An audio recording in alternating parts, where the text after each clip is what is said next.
superfluid helium-3 and electronic superconductors. So you heard a little bit about from this, you might know.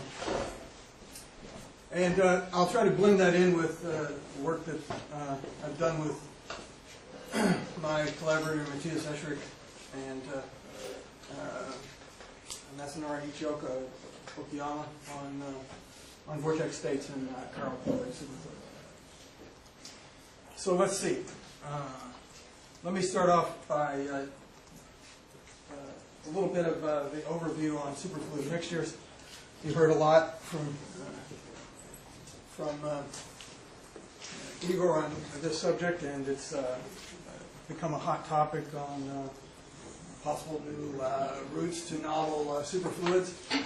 But it has it goes back some time in the studies, particularly of the possibility of Bose-Fermi mixtures, the helium liquids, and also in the context of nuclear matter, and the possibility of having condensates of hadron superfluids, neutrons and protons in the interior of dense stars. And then more recently, the possibility of having Fermi-Bose condensates in the quantum gases. And you also heard a little bit about the possibilities of realizations of these systems and superconductors, and I'll talk about the possible relevance to helium-3 and strontium-ruthenate. So basically, the superfluid mixture is kind of the simplest example of an exotic superfluid in which you have two separate gauge symmetries for two different species that are broken. And the significance of having two separate gauge symmetries is that you don't have internal Josephson couplings that allow you to convert one species into the other. And so it eliminates these types of terms in a GL functional that you would write down. So you saw that if you were to construct a Ginsburg-Landau theory out of two condensates, then you would write down condensation energy terms. You could have an interaction term, of course, between the two condensates here. The effective condensation on the condensation energy of the other condensate. Then you have the two kinetic energy terms, both coupled to the same gauge field, the principal with different charges. And the interesting term that's still allowed, of course, by the U1 cross U1 symmetry is a product of these two gradient terms of the two different condensates. And this gives rise to in the London limit to the Andreev-Bashkin drag term. And then, of course, you have the magnetic field energy density. So in the London limit, in fact, basically everything collapses to the physics associated with the phases. And this was first studied, to my knowledge, by Andreev and Bashkin when they wanted to, they recognized that the need to correct the hydrodynamic equations for two superfluid mixtures by Khalatnikov. And they wrote down actually the hydrodynamic limit of these equations. Sorry, I'm confused. The mu12 term, is it a cubic term?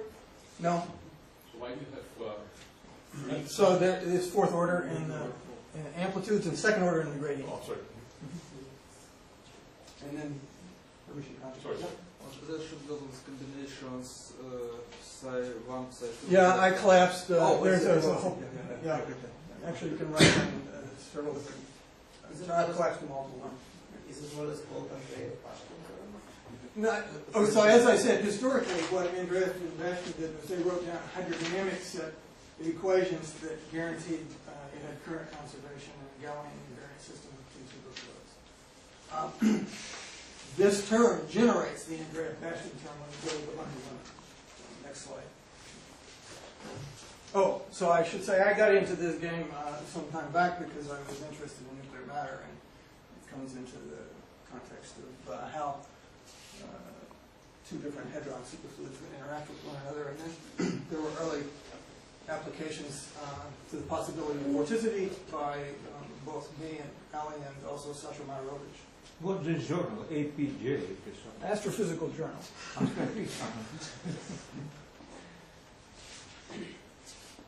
Let's see. Okay, so hydrodynamics of the quantum mixture. As I said, you go to the long wavelength limit, and then you just have the phase degrees of freedom. And for Galilean invariant systems, then you can define a velocity field, the gauge invariant velocity field. And the GL functional then collapses to the superfluid kinetic energies of the two contributions. And that cross gradient term that you can write down gives you rise to the Andreev-Bashkin drag term. And then you have the gauge field. And you can relate this cross coefficient here to the square. This is incorrect. It should be the product of the two here. Sorry about that. And, no. Sorry, here it is, yes. The product of the two condensate amplitudes and then the interaction here, which is ultimately related to the contribution in the interacting system to the effective mass of one species on the other through interactions. Now, the conserved currents then are, in fact, this particular arrangement between the densities and the velocities, and this is what is indeed called the drag term. These are the correct conserved currents for species 1 and 2. And so, if you set up a flow in one condensate through its phase gradient or through coupling to the vector field, then you will generate currents in both species. And so you can, of course, do that through magnetic fields, or you can do it through rotation. And so Igor discussed in some detail many possibilities of interesting phases you might get in the context of charged condensates and topological defects that you might find, as did Victor in type 1.5 system. So I'll pick out just one here, which is the case of the helium-3, helium-4 mixture. So there's a large number of predictions that helium-3 ultimately should go superfluid in the quantum mixture. It hasn't been found yet, but there are still ongoing attempts. Most recently, I know of in Osaka, to go to lower temperatures to look for the quantum mixture.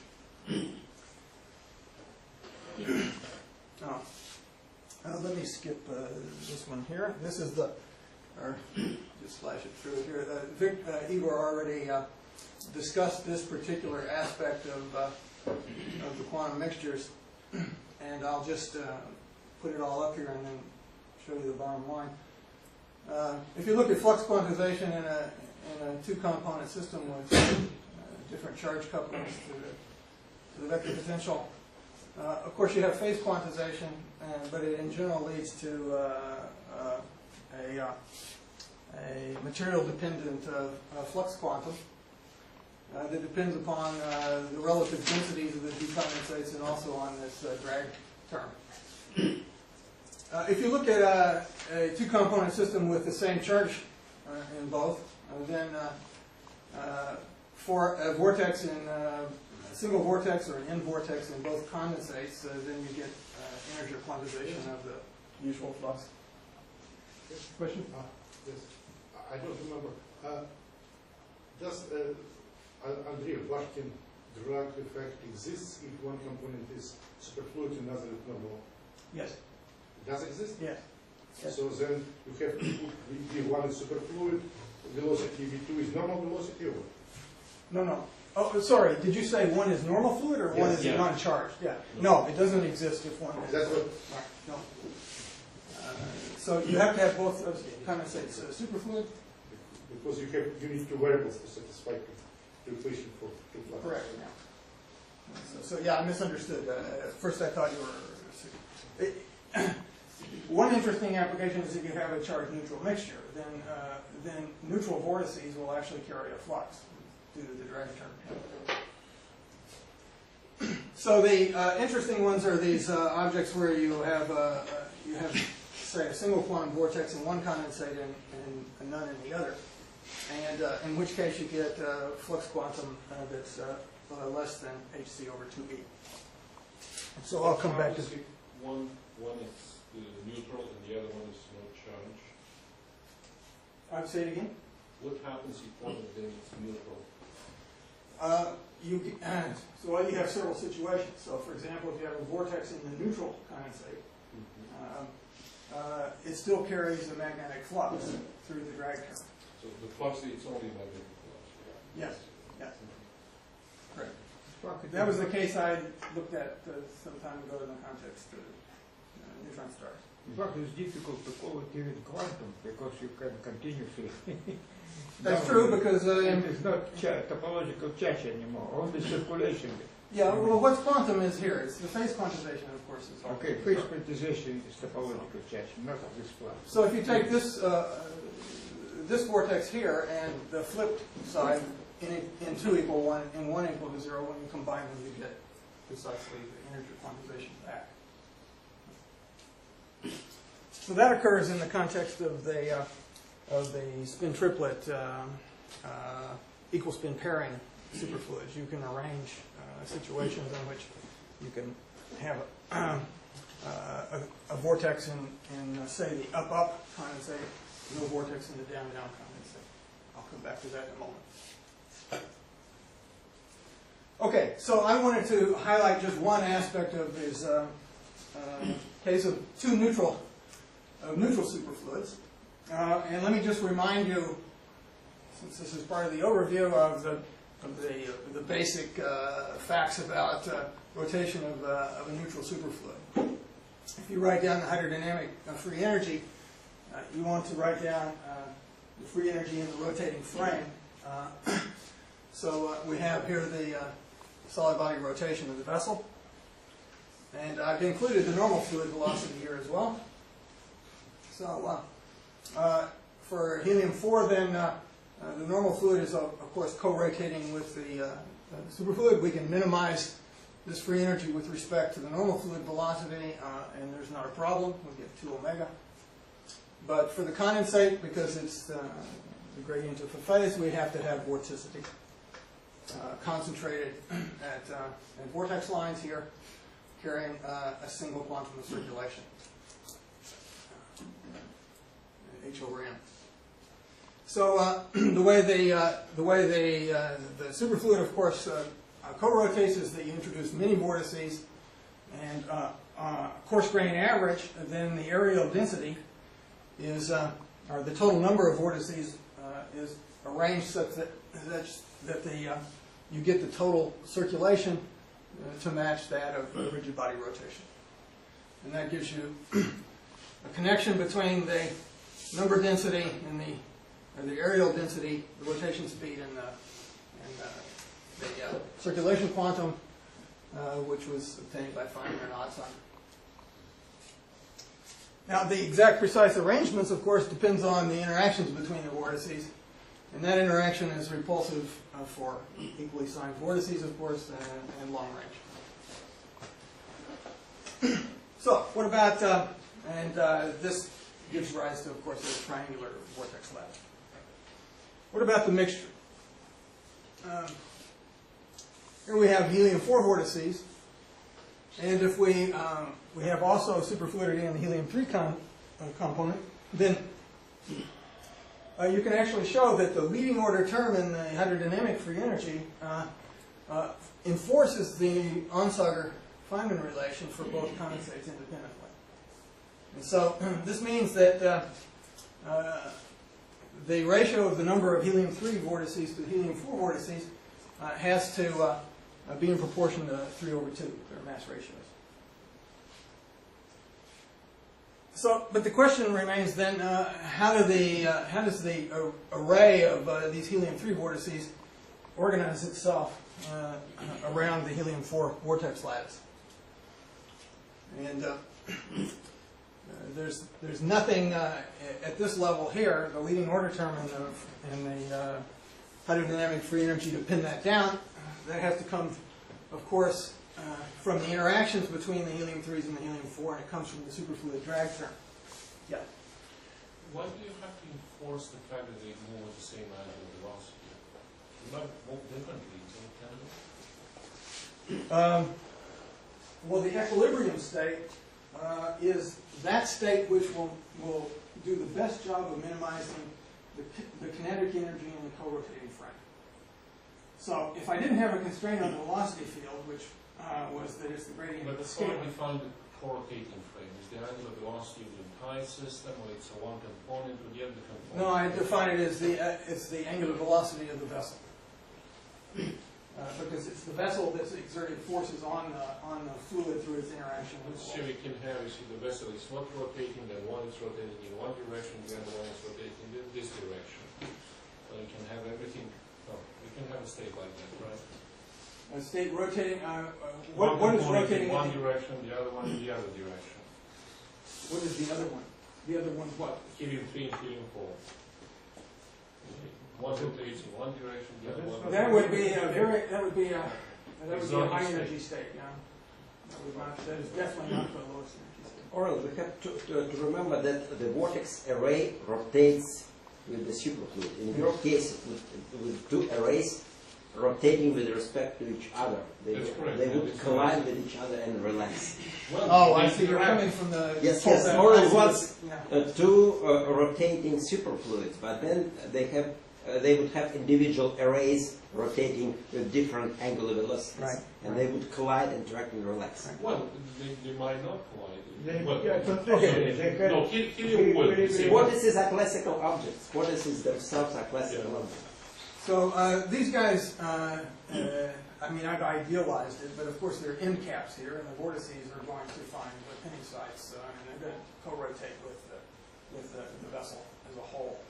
And even if they didn't, the interaction of the background normal fluid with that of the vortex lines will produce a mutual friction force on the lines and bring them into co-rotation. So, I wanted to make a statement about equilibrium state. Yeah. Yeah. In the actual helium-3, helium-4 mixture, if you consider a phase diagram, Yeah. which part of the phase diagram are you considering? Yeah, I'll come to that in the next slide. Yeah. Certain restrictions about what. So in terms the of difficulty density. is that you can't dissolve arbitrarily amounts of helium-3 and helium-4. The maximum saturation concentration is about 6%. So the helium-3, you can certainly get it well into the degenerate state. That's been done many years, decades ago. But the interaction has to be probably predominantly mediated through the interaction through the helium-4 phonons. Although there are theories of the interaction that involve both phonons plus spin fluctuation interactions in the densest limit. But so far we haven't gotten to the lowest temperature in which we can see the superfluidity. Anyway, the point I wanted to make here is that the structure that you get out of this, some simplest interacting superfluid, is determined by this interaction, which ultimately arose from this Andreev-Bashkin term. And it's also logarithmic, and its sign can be either attractive or repulsive, depending on the sign of this coefficient. Now, oddly enough, even though we haven't seen superfluidity of helium-3 and helium-4, we can actually, we have very good analysis of what these values should be, because they're determined by the contribution to the effective mass of, say, helium-3 by its motion, by its interaction with the helium-4s. So that has been measured in the normal state, and so we actually know what this value is.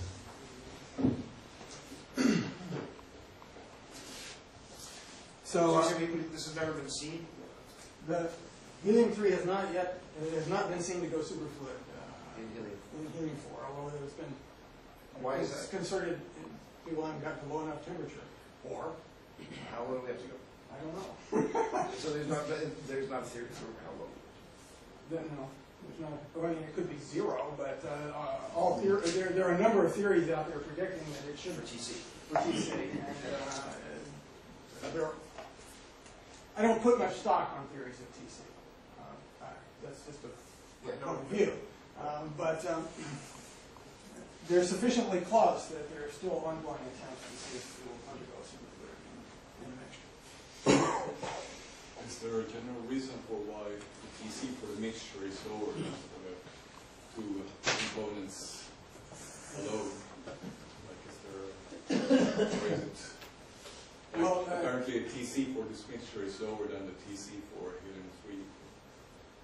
Oh, yes, and the reason is helium, so the proportional density of helium-3 in the mixture is about 6% of the density of helium-3 in bulk.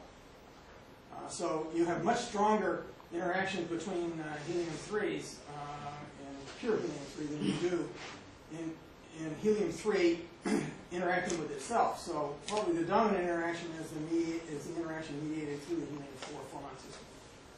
So it's probably an electron phonon mechanism, perhaps modified by spin fluctuation. So amplitude of scattering between two helium-3 atoms is much smaller than distance between them at this point, right? So it means that TC can be expressed in terms of this number. Is it not? Yes, but I don't remember the literature well enough, Boris, to tell you. I didn't review it before I stuck my foot into this subject here. So, but I will check. So if I look at this hydrodynamic free energy, we know something about these coefficients, even though superfluid helium-3 hasn't gone superfluid. If we go to very low temperatures, assuming that effectively zero temperature, the helium-4 condensate is basically the total mass density of helium-4. And the helium-3 is reduced by whatever the fraction is, and as I said, the maximum concentration is about 6%. So this the cross coefficient here, the drag term, is you can work out is related to the. I like to write it this way: the contribution to the effective mass of helium-3 by its interaction with helium-4. And it's proportional to the parentage of helium-3 and helium-4. So the main message here is that order of magnitude, that this coefficient is of order this, small compared to that. And it's positive. So we know that from just the heat capacity contribution from the Fermi liquid part of the heat capacity and determining the mass of helium-3. So that leads to the following interesting possibility. Suppose that I just had, it wasn't in rotation, I just have an isolated helium-4 vortex that I have in my system. Then we can, of course, compute its energy. It's the usual log R times the square of the circulation quantum. Basically the total kinetic energy of this vortex. But there's a lower energy state. If I could actually produce a helium-3 anti-vortex here, you can lower the energy by binding it to the helium-4. So that costs me some kinetic energy of the helium-3, but I can make up more by arranging its velocity field to be in the opposite direction of the helium-4. And it's also favored to have it localized on top of the helium-4. So this configuration is actually a lower energy state than a single isolated helium-4 vortex. In fact, the numbers work out such that the lowest energy helium-4 complex is one where you have two helium-3s bound to a single helium-4. So this gives rise to, if we were to imagine what the ground state would be, is that we would first want to organize ourselves into the lowest energy vortex molecules and then look at their effective interactions And now they have renormalized circulation quanta, and there are renormalized interactions between the vortices. But there are going to be still some that aren't condensate molecules because the way the numbers Bingo. work out. Yeah, exactly. So this is the isolated number. It turns out that if you have to also satisfy Feynman-Onsager. So you can't just go willy-nilly creating negative vortices and messing up the balance. So if I ask how many, for the case of rotating equilibrium, it turns out that the best scenario is one helium-3 anti-vortex per helium-4 vortex bound. And that means I have to pay an additional helium-3 positive vortex in order to satisfy the Feynman-Onsager rule. So my total vorticity then turns out to be a 5/2 ratio here of unbound helium-3 vortices that are producing the net classical rotation of the total superfluid mixture. And that leads to an interesting possibilities for the vortex lattices. As I said, it modifies the interaction between the vortices, both the 3-4 interaction and slightly modifies the 4-4 interaction. That's not so important because the concentration is small. But it leads to a non-hexagonal vortex lattice and then a complex basis of helium-3 vortices. So it would be, I think, rather sweet if the system was found and then put into rotation and look for these effects. One might, in fact, be able to visualize this Andreev-Beshkin term through the structure of the vortex lattice itself. Okay, so that's what. So you have a vortex lattice of these composites, and then some super lattice of the remaining guys, since the 4-4 interaction is dominant, you have almost a hexagonal lattice. So it'll be an orthorhombic lattice of helium-4, slightly deformed. But then in each unit cell of the helium-4s, you'll have a basis of the helium-3s decorated. And that's more complicated, and I haven't worked out the precise energetics of the best configuration. Actually, yeah, we said it like numerically similar problem, but in the text of Kolatov. So Boris and Sistunov and Prokofiev and Kukulov, they think that Andreev-Bashkin can be induced by lattice effects and Kolatov mixtures. By what effects? By underlying optical lattice. I see. Maybe we can Okay. but there are some numerical results on quite similar. Okay, so that's my kind of overview of the U1 cross U1 superfluids. So now I want to talk about, somehow I'm missing a word. It should be superfluids with broken U1 symmetries and more. And by more, I mean the possibility of breaking additional symmetries, either discrete symmetries of parity and time inversion, reflection symmetries, or broken continuous symmetries, orbital and spin rotation symmetries, as relevant to helium-3. So I'll talk about these three in particular, but there are lots of course, exotic superconductors that have been discovered and people are studying, but these I think we know the most about. And helium-3 and a heavy fermion superconductor, uranium-platinum-3, these are quite unique in that they're paradigms for superconductors belonging to a higher dimensional representation of the symmetry group because they exhibit multiple superconducting phases in zero field. Strontium ruthenate, and all three of these are believed to be chiral P-wave or spin triplet superfluids or superconductors. So let me talk about just some aspects of the topological defects you can get in these systems. I'll talk about helium-3. And for for those of you who are not aficionados on superfluid helium-3, this is the pressure-temperature phase diagram, and this scale is in millikelvin. And that scale is the scale where superfluidity onsets, and by comparison, of course, the Fermi energy is 1,000 times higher, Kelvin degrees. So you've been a degenerate Fermi liquid for a long time, and then pairing of helium-3 fermions takes place, and you get two types of phases, a B phase and an A phase. And sorry, let me back up.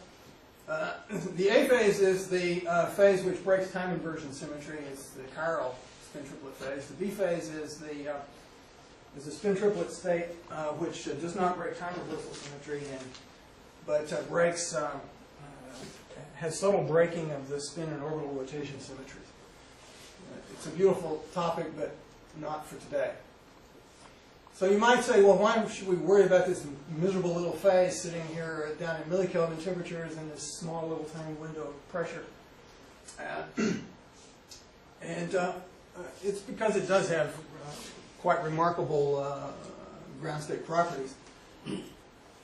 If we go to, if we confine helium-3, we can actually broaden the range in which the helium-3 is present, in fact, over the entire pressure range. So if you confine helium-3 in a film or in some kind of cavity, this is the width then of the cavity, and this is the coherence length of the superfluid. To give you numbers, it's about 100 nanometers for the superfluid correlation length. And you go from B phase, even at zero pressure, into the A phase. At least this is the theoretical diagram. It turns out that there's predicted to be intermediate phases here, which are spontaneously break translation symmetry in the plane of the film over a wide range of film thicknesses here. And these are phases that are driven by the competition between domain walls that can develop between degenerate ground states of helium-3 and the fermionic spectrum of surface states that occur at the edges of the film and the substrate. So these phases here are stripe-like, or are in fact supersolid phases. So there's quite a bit of activity going to look for the possibility of these stripe phases in helium-3. But at sufficiently small film thicknesses, you always have A phase. And the order parameter, both the orbital correlations and the spin correlations have this structure. It's a p-wave state, and I've written down the orbital correlation function. It's the px plus ipy state. With so this is there it is. So you can think of it as a pair of fermions that are orbiting about this L direction with 1 unit of angular momentum. So it's an orbital ferromagnet, and the spin correlations are described by antiferromagnetic order parameter, the D vector. And this direction is precisely that. It's the direction along which the spin projection is 0. So, yeah. In the symmetry breaking that takes place, helium-3 has a high degree of symmetry. It's separately invariant under rotations in spin and orbital space. It has the U1 symmetry and then parity. These are broken in the A phase, and the continuous symmetries are broken into a pair of U1 symmetries, corresponding to residual symmetry for rotations about the D vector and rotations about the orbital axis, combined with the gauge transformation. So this system, this phase allows for some rather interesting topological defects. And I'll discuss those single vortices. Yeah. Maybe last question about the spin. If it is phase A, shouldn't we also mod V over Z2 because it doesn't matter which way the axis of quantization of the spin is pointing? Yes, I didn't. Yeah, I should have written Z2 there. I didn't, but you're correct. What is preferential direction for A? Direction normal to the field. Preferred direction for what? There is anisotropy with respect to A. To L? Yes. So direction, easy axis is normal to the plane. So for that's correct. The substrate films. I don't have the film drawn here, but at the surface, the L vector is pinned to be normal to the plane. to the plane of the film or the plane of the substrate. And qualitatively, you can understand that the pairs are moving in a plane. Yes, it's natural condition. So for thin films, basically, it's a nice feature actually for studying these vortices in the chiral phase because it locks the direction of the L vector, and you eliminate a lot of the textural effects that take place if you have helium-3A in bulk. So some of the exotic vortices, I'll discuss some the results for single vortices, single quantum vortices, and double quantum vortices, and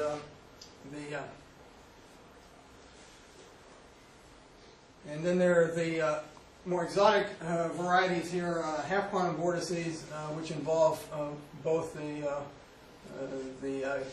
phase, I don't have it written here, and the D vector.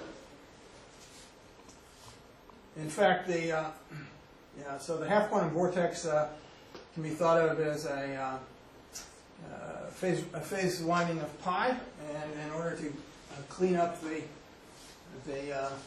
error, you need to have also a spin disgyration in the D vector.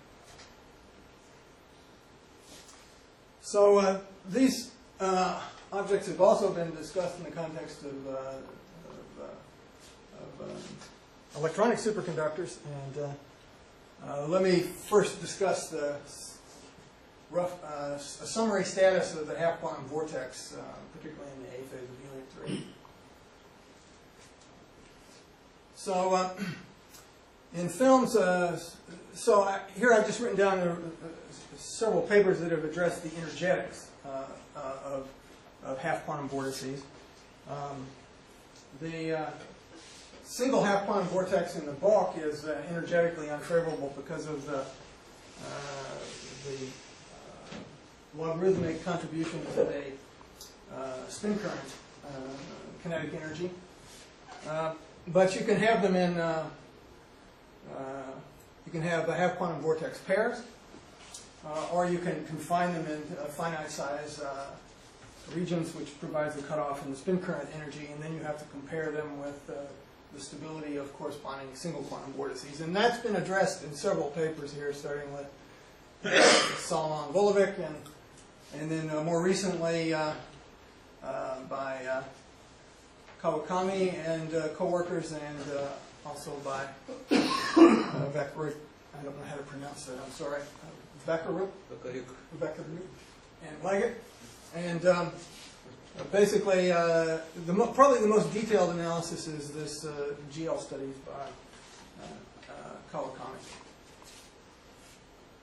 So, there's recent searches for half quantum vortex pairs in rotating helium-3 films that's reported in PRL. And basically, the bottom line is so far they haven't been seen.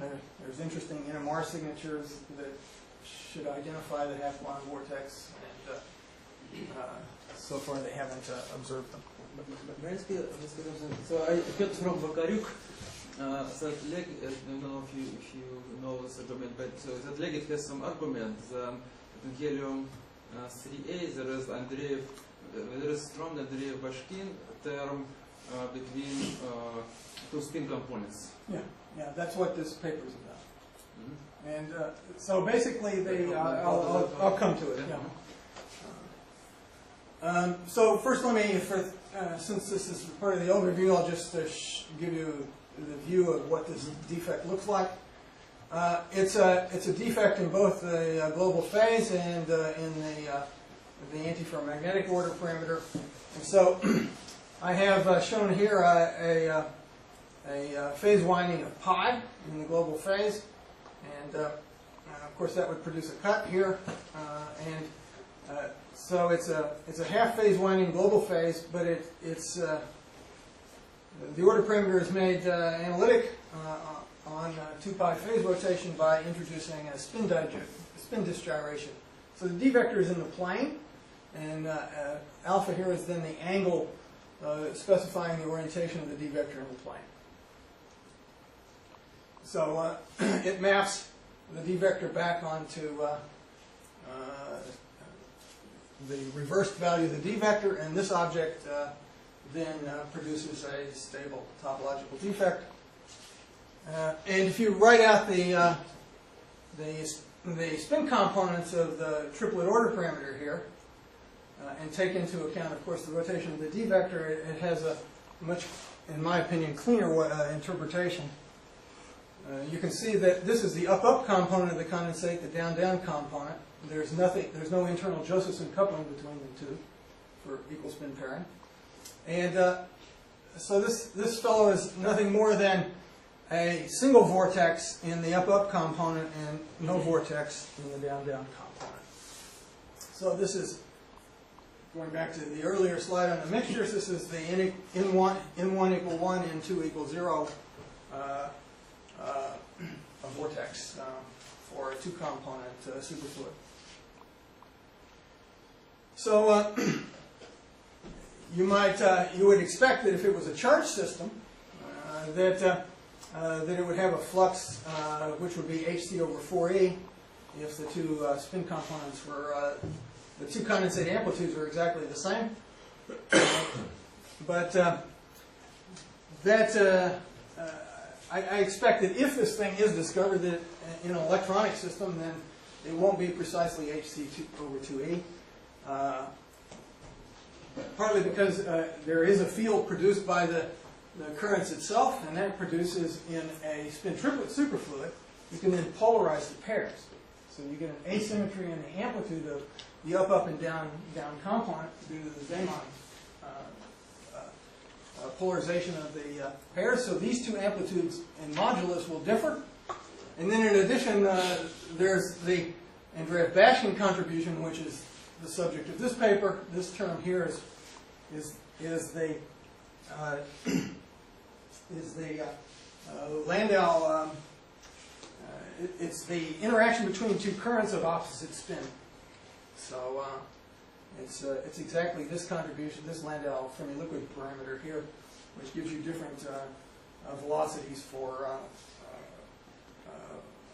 a particle moving, particles with different spin polarization relative to the condensate amplitude. Sorry, may I ask a question? Do quantum vortices can be observed just the single quantum vortex, because there is a domain ball I see in this picture. The d vector change direction. No, yeah. So the two defects that would produce a line defect out of here have been canceled one another out. So in fact, the order parameter is maps back into itself on a 2 pi rotation, and it's just a compensation of these two halves. Wouldn't be any additional energy connected with this change of the d vector direction? Oh, that's yes. That's the. So you can divide the total energy outside of the core into a contribution from the global phase winding and a contribution from the gradient energy of the bending of the d vector, and that term is what actually is the contribution of the spin current kinetic energy. So basically, if you consider the single quantum vortex, there should be additional energy proportional to the length of this, so to say, string, which It'll be proportional to the log of the size of the system in which the half-quantum Yes, vortex is. So if you have two half-quantum vortices, see, they come in, there's a different one here in which the disk gyration rotates in the opposite direction. And those two objects can be two different They should be connected. partners of half-quantum vortices. One is n equal 1 and 0, and the other is 0 and 2 equal 1. And those objects then have an energy that scales as the log of the distance between them. So it's just an analog of some string, yes? Yes. Yes. Are you considering any external field here? Or no external field? Well, we split it into two parts. I first was talking about the context of helium-3, in which you would produce them by rotation, which was the subject of this. This is a rotating. This is a film of helium-3 in a rotating cryostat, and they induced vorticity, and you can see signatures of vortices and signatures of textures using nuclear magnetic resonance, and it's a spectroscopy, so one knows how to identify those signals, and there were predictions for what the half-quantum vortex would look like compared to a conventional vortex. Yeah, so there's no magnetic field. I mean, with the NMR, of course, you apply magnetic field. And right. I'm wondering if there's any quantization axis introduced for the spins. Because when you talk about D vector, spin quantization axis. Right. Sorry, that's a good point. It's a very good point. So for helium-3, the nuclear dipolar energy is extremely weak. It's 10 to the minus 7 Kelvin per particle.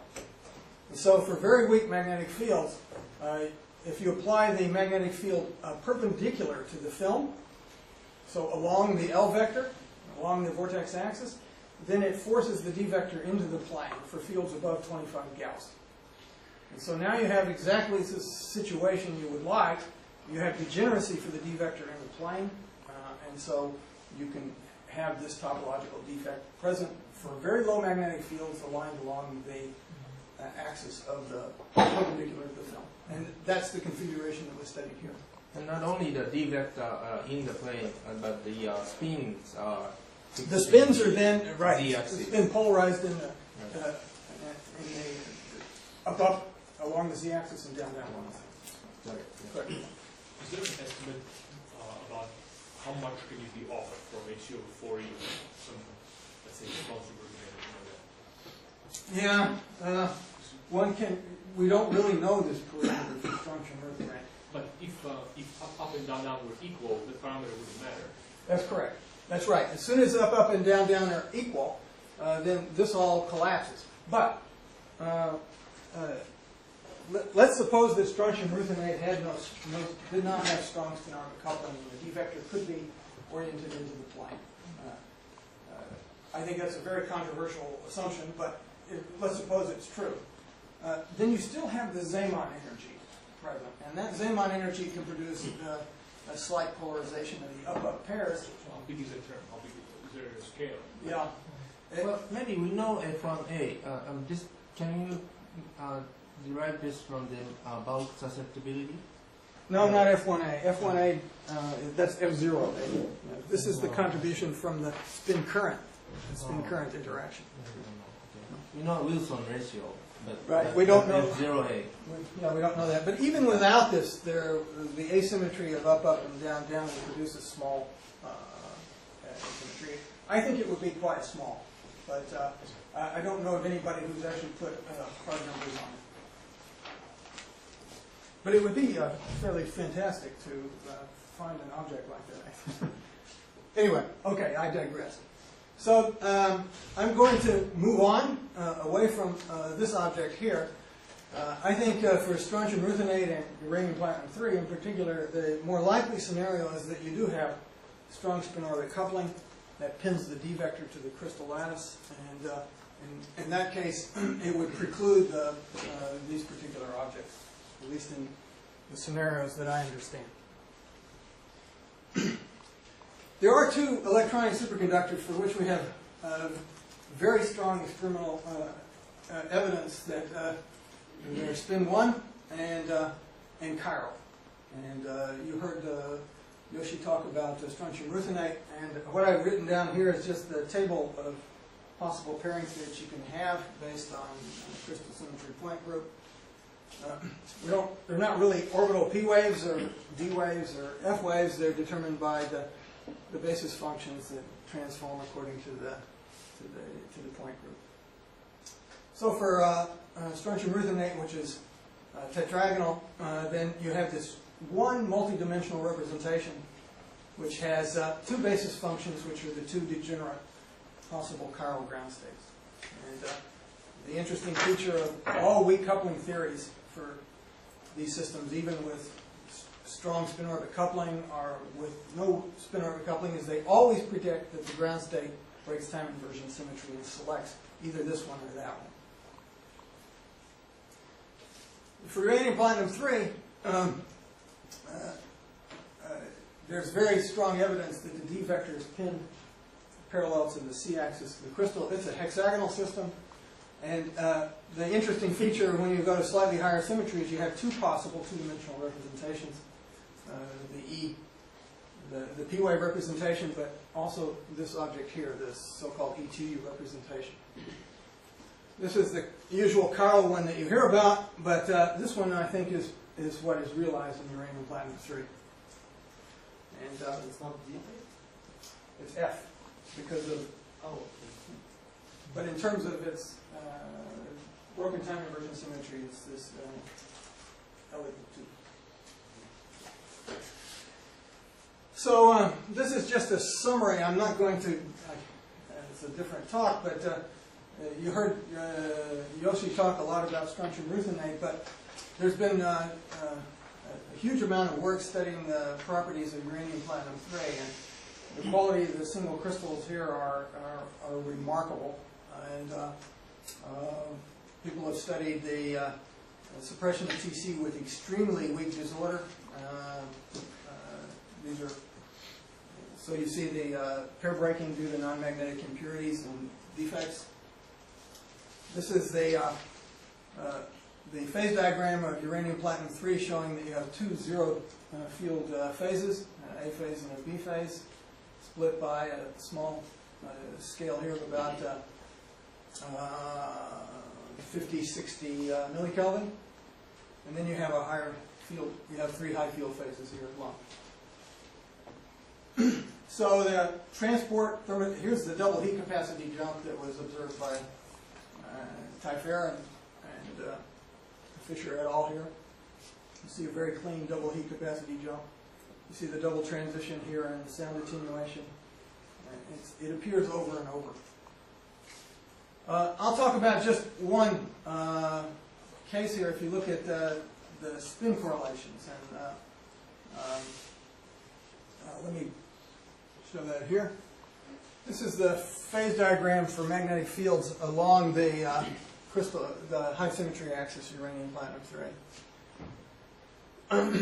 3. Compared with the upper critical field for fields in the basal plane. And there's virtually there's extremely tiny anisotropy in the plane. It's hardly measurable. So you have almost isotropic anisotropy in the basal plane. In the C-axis, what you see is something quite remarkable is you see a change in the anisotropy ratio from low to high temperature. And that, I believe, is interpreted with anisotropic polylimiting. So in the basal plane, you see basically the slope that you get is given almost precisely by the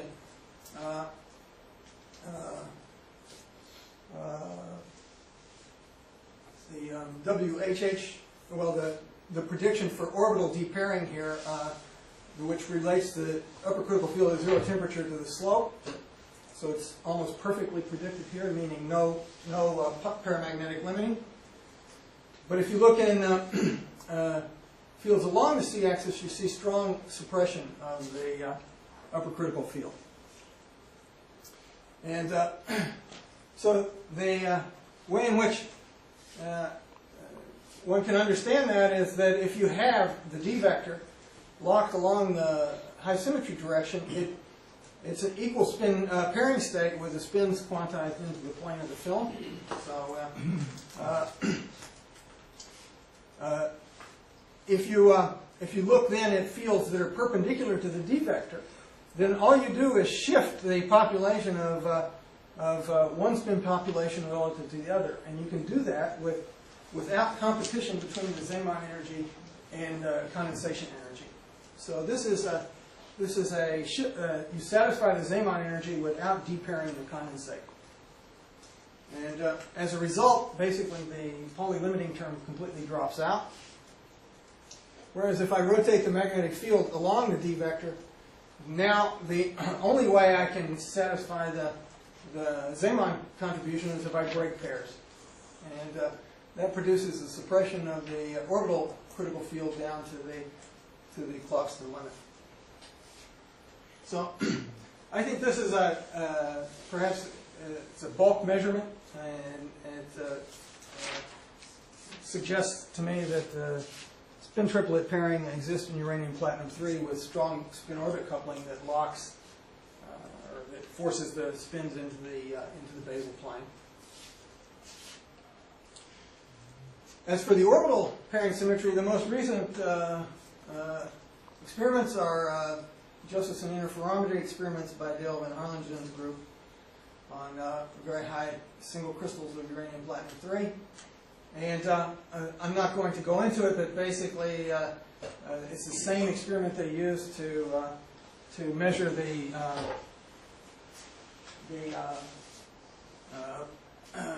sign change of the D-wave order parameter in the Coop rates with corner junction here. And what you see here is the phase winding of the E2U order parameter around, and for a corner junction you should see a Fraunhofer pattern here that corresponds to a pi phase shift in a corner junction arrangement. And that's what their conclusion is, and the one orbital pairing symmetry that satisfies that is this one. So I think there's at least reasonable evidence that the orbital pairing symmetry is also E2U.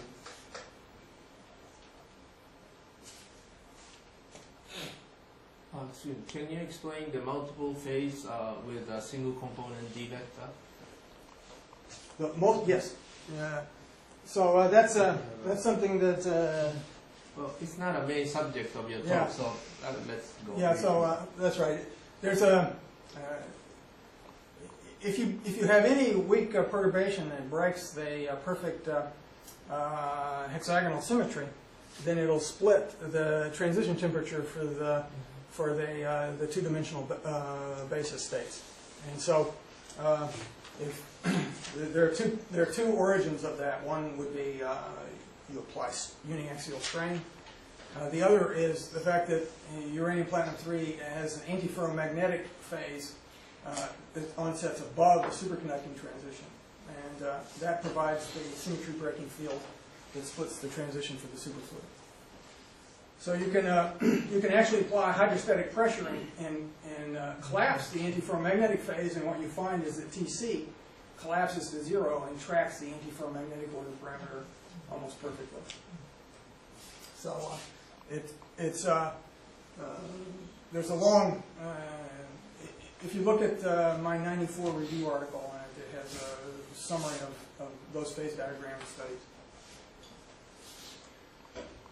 So I want to talk about then vortex structures now where I lock the D vector in place, and we're just going to look at the possibility of interesting topological defects that come just from the orbital properties. The fact that I have a two-dimensional set of base states here. So the basic argument is this. If I imagine looking at a vortex in a single chiral domain, I can represent that vortex state far away from the core as a phase winding by P circulation quantum in this particular otherwise pristine chiral ground state.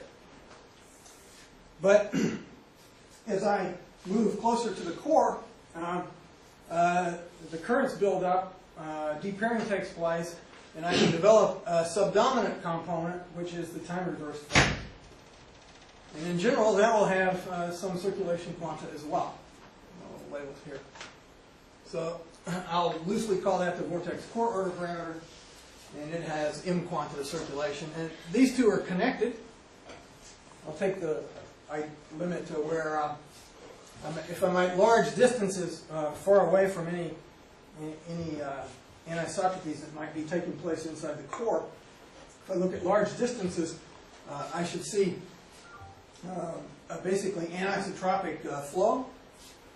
And I'll impose then axial symmetry, and these components are dropping off at large distances. And I can insist that asymptotically that the order parameter is an eigenstate of the total LZ angular momentum, both the internal orbital momentum and the center mass angular momentum. And if I do insist, it locks the number of circulation quanta of the subdominant component to that of the dominant asymptotic ground state to satisfy this relation. And that allows me to make a classification of the possible vortex states that you can get in the chiral system. So if I look at, again, one realization of the chiral ground state, I can have two species of singly quantized vortices. And they differ in that they can have different, they're required to have different circulation quanta of the subdominant component. So that means there's going to be different kinetic energy in the core because this structure differs for the two different species. So this leads to this difference of the two core structures for singly quantized vortices that have global phase winding in the same direction as the orbital angular momentum versus that in the reverse direction gives rise to a signature for broken time inversion symmetry. And the other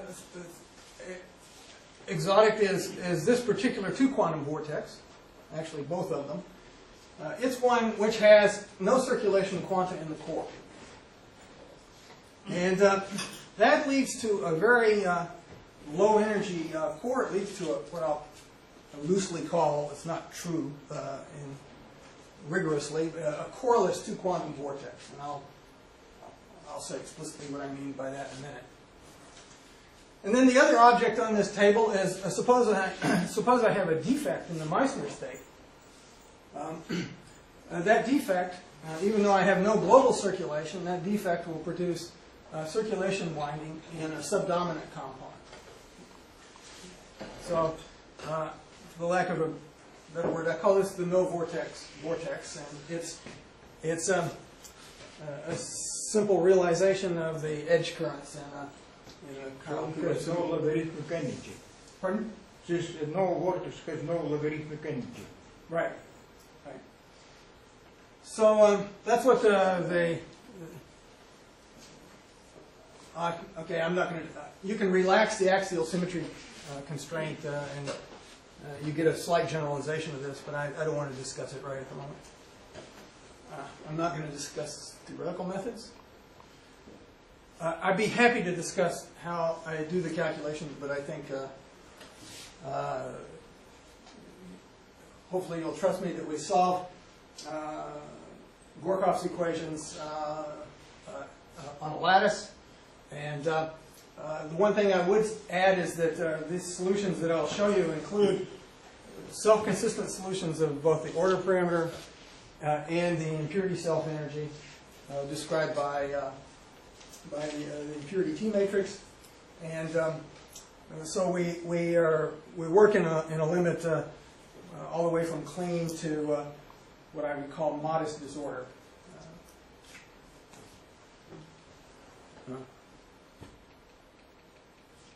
I don't know why. Sorry.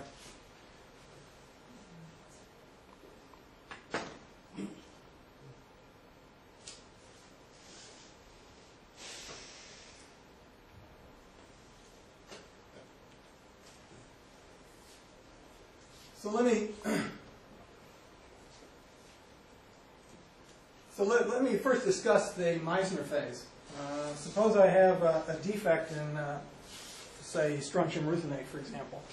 In fact, strontium ruthenate comes naturally with such defects, ruthenium inclusions. So suppose I have a little defect here, which has a metallic inclusion in it.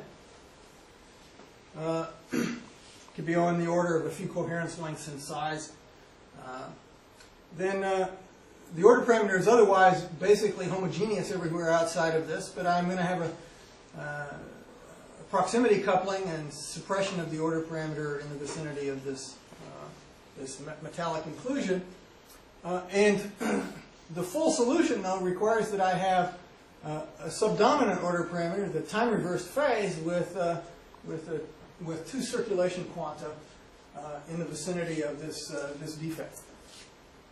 What is circularity? It's not a linear object. It's not a what object? You told me that it's I'm looking at pancake. it is pancake. Yeah. It's in the plane. Yes. So I'm looking at the cross-section in the plane of a single metallic inclusion, and that induces a phase winding, first a component of the time-reversed phase with a phase winding of two circulation quanta. And it's, this is the amplitude of that small defect if I take a cut right through the middle of the inclusion here. And this is just, I took in the simplest model in which I just suppressed the order parameter in the metallic inclusion. But the basic picture is the same with more sophisticated models. So we can look at what the electronic spectrum looks like in the vicinity of this structure. And so I'm going to plot the density of states as a function of energy in the low energy range for given trajectories that pass close to the metallic inclusion. So this is what the spectrum looks like. It's gapped everywhere, just like you would expect far away here. This is just the gap in the px plus I py bulk spectrum. But in the vicinity of the inclusion, I have some low energy states that develop and pull away from the gap. And those states are also carry current, and they're circulating realization of the chiral edge states here. So you can compute the current density. You get a spontaneous current that's developing in the vicinity of the hole, showing the circulation pattern here, and you can compute also then the induced magnetization or local field. So you have a big enhancement of the local field here on the scale of, this is a couple of coherence lengths in size. And the sign change here is the fact that the magnetic field oscillates with a wavelength scale that's set by the coherence length, away from the defect. In fact, the interesting fact is that if you integrate over the entire field here, it's zero. Right? So if I take an area out here and integrate the entire flux that's threaded through this defect at a large area, it's zero net flux. So that may actually be part of the problem in seeing these. In talking with Ying Liu at Penn State, they've tried to see these objects in the ruthenium inclusions, but they haven't detected them. And one possibility is that their aerial detection is larger than say 5 to 10 coherence lengths here, and so they basically see magnetic flux threading their devices. But it would be a clear signature of the chirality of the ground state to see these edge currents around metallic inclusions. So that's the simplest defect. As I said, there are two inequivalent singly quantized vortices. Here's the simplest one. This is a phase map. The color coding, I start from 0 and I wind by 2 pi all the way around. And this is just a phase map of the absolute value of the cosine of the phase winding. So this is a 2 pi pattern. And my constraints on the phase winding, by the way, I didn't impose these phase windings. These are the self-consistent solutions showing that you actually get these phase windings out. And so you see a 6 pi phase winding in the time reversed phase. And if I put the global phase winding in the opposite direction here, you see a singly quantized vortex in the conjugate phase. So these two core states are in fact responsible for different core energies of the vortices in oppositely handed vortices in the same parallel ground state. So they have very different current patterns. You can, sorry. This is what the local density of states looks like. Here you have the classic zero energy ground state sitting right at the core, and you see the chiral branch dispersing here in both directions.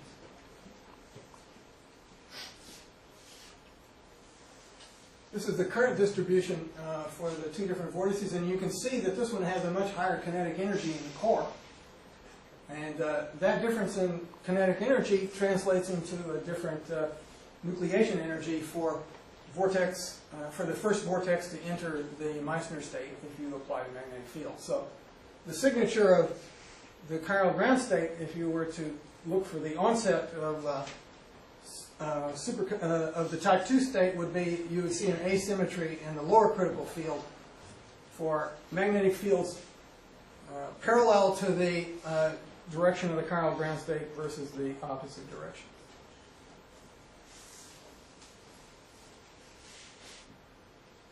And then finally, in some sense, my favorite is the double quantum vortex.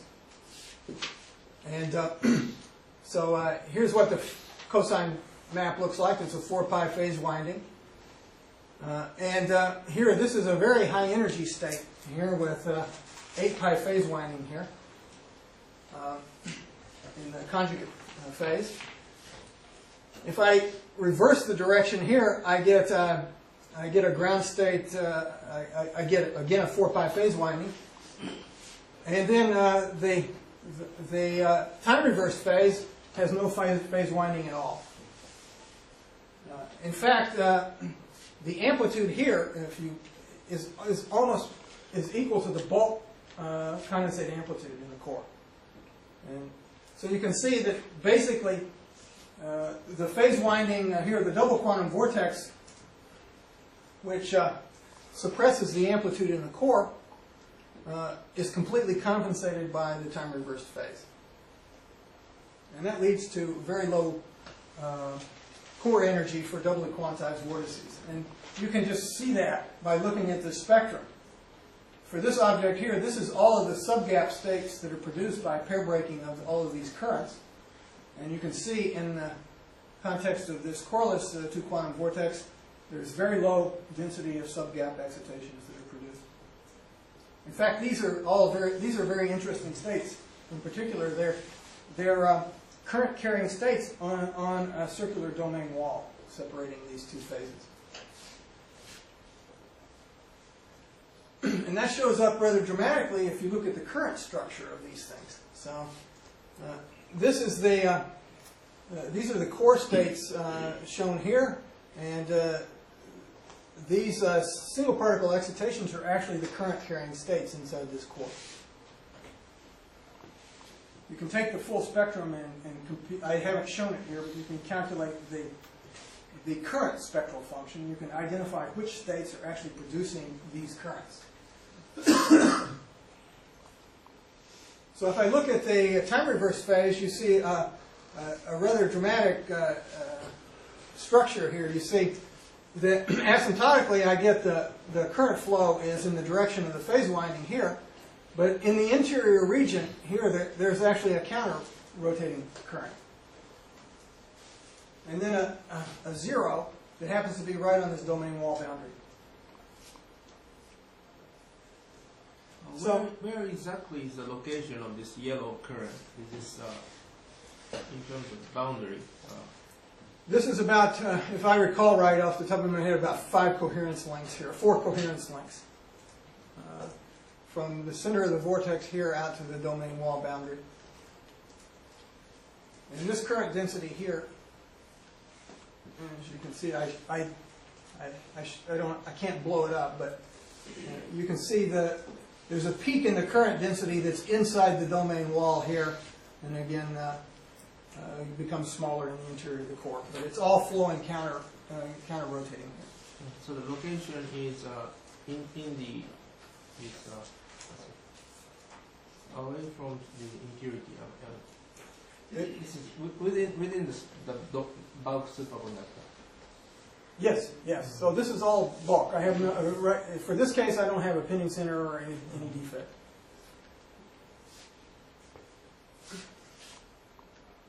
So these turn out to be, because of these very low core energies, they're energetically quite stable. And that actually presents a little bit of a puzzle.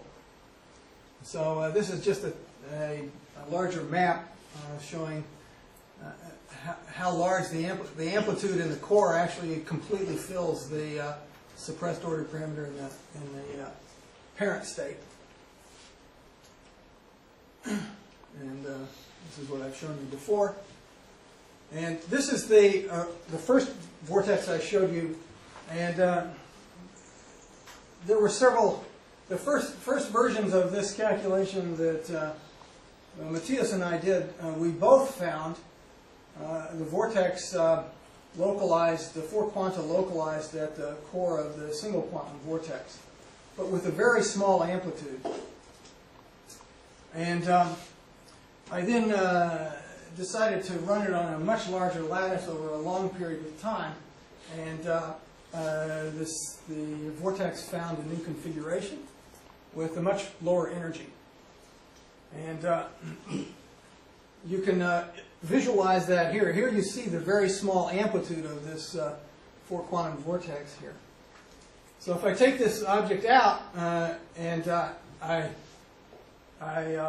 improve the energetics by further relaxation, I found the thing went down and found a new ground state, and that ground state corresponds to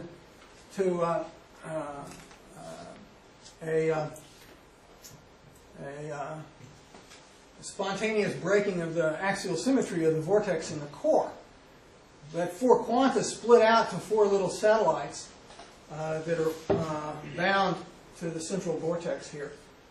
And they produce a very anisotropic current flow here, but there's a huge gain in the condensation energy in the interior of the core.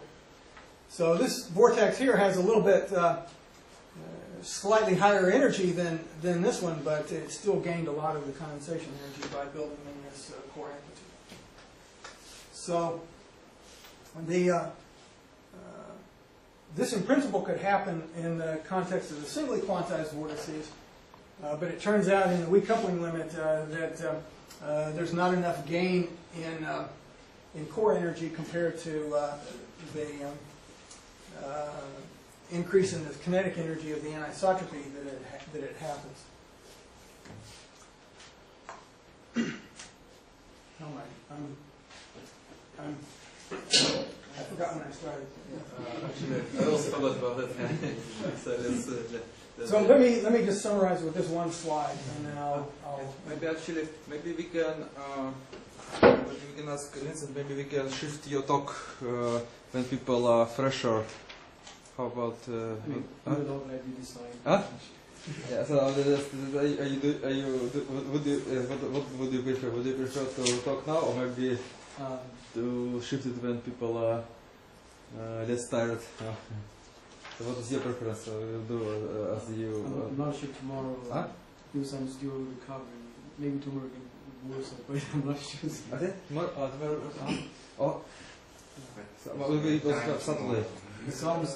I'm still recovering. Time slot, right? Tomorrow is no time slot. But there is Saturday. Was supposed to talk tomorrow as well. Maybe I'll just talk today then. Let's do it today. Yeah. Okay.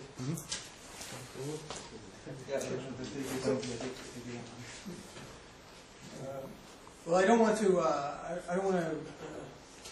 wipe everybody out. I know everybody's been paying attention for a long I'm time. very, very much interested in this subject. Okay, so I'll try to be brief and summarize the high points. But here I'm just going to sketch what the qualitative picture of the phase diagram is that comes out of the calculations. As I said, I was basing this on an assumption of axial symmetry in the Fermi surface.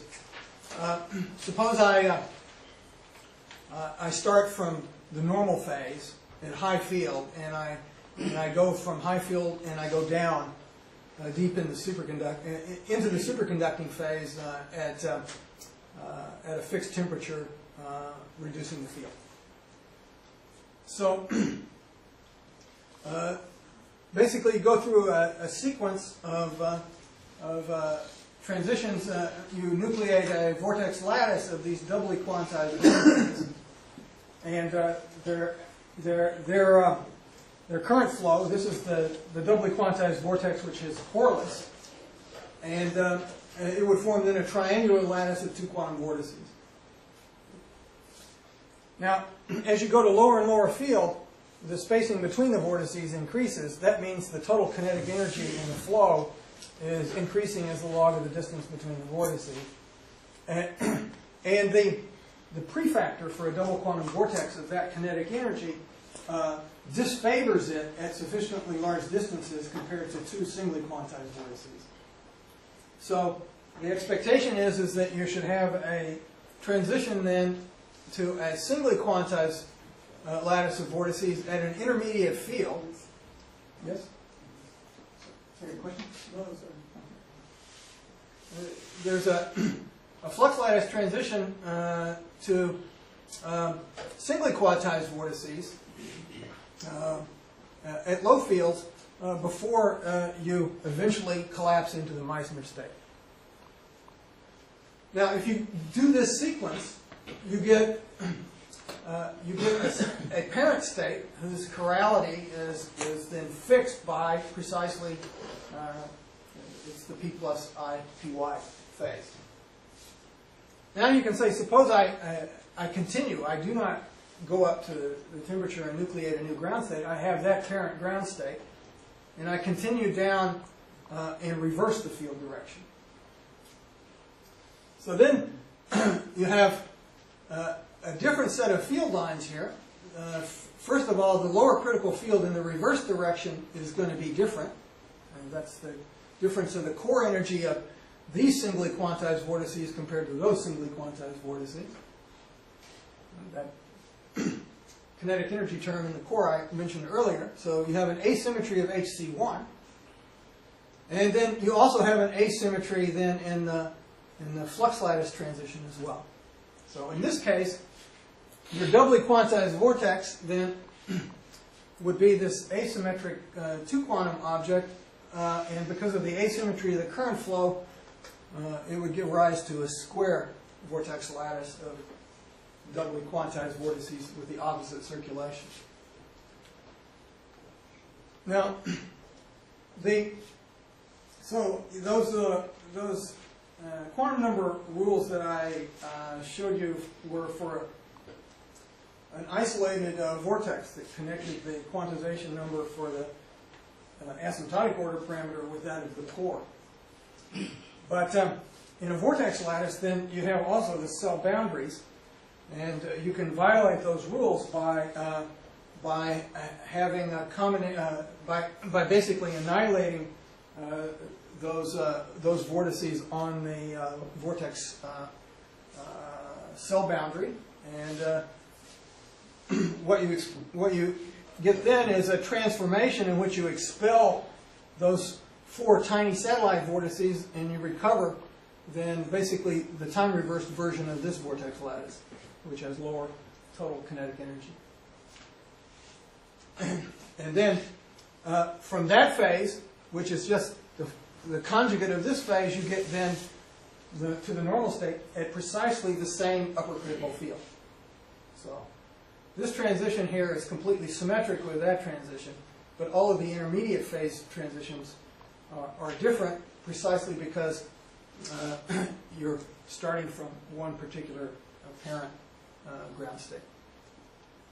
So it's a rather peculiar situation in that the phase diagram, in addition to having these anisotropies and nucleation of vortices, and you have anisotropies in phase transitions for single to double quantum vortices, and you have, in some sense, this kind of an intrinsic history-dependent phase diagram associated with conversion of one vortex lattice into the other if you're in the, what I call the misaligned phase. But is this real hysteresis or simply because to see broken signal you have intrinsic momentum in some direction and yes, and so direction I may have used are not equivalent. Right, that's right. It's because so it is not hysteresis, so it is not fine. history dependent. Yeah. So that's what I shouldn't have said hysteresis. I should say history dependent. Yeah. You're correct. Okay, so that's the generic picture that comes out of the isotropic phase. Excuse me, is the region of Meissner region the same or? No, no, this is asymmetric. Yeah, asymmetric, but down there you wrote HC1 plus equals HC1 there's supposed to be a not equal. Okay. not equal. That's confusing, isn't it? So HC2 is the same, but HC1 is different. Sorry. Well,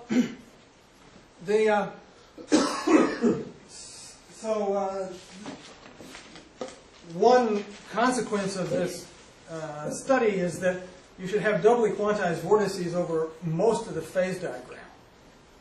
And Ichioka looked at this in some detail. He was visiting me at Northwestern this past year, and so he looked at lattice studies in particular and mapped out the free energy over a wide range of fields. And the main message here is that if you look at the comparison of the energetics in the vortex lattice phases, assuming a cylindrical Fermi surface, is that you have stable two quantum vortices over almost the entire phase diagram. And certainly that's not the case in strontium ruthenate.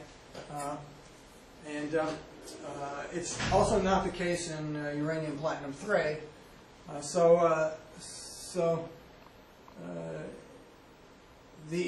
That was highlighted by Yoshi yesterday, in which he pointed out that the existing SANS experiments in fact see singly quantized vortex lattices here with square vortices in this particular region of the phase diagram.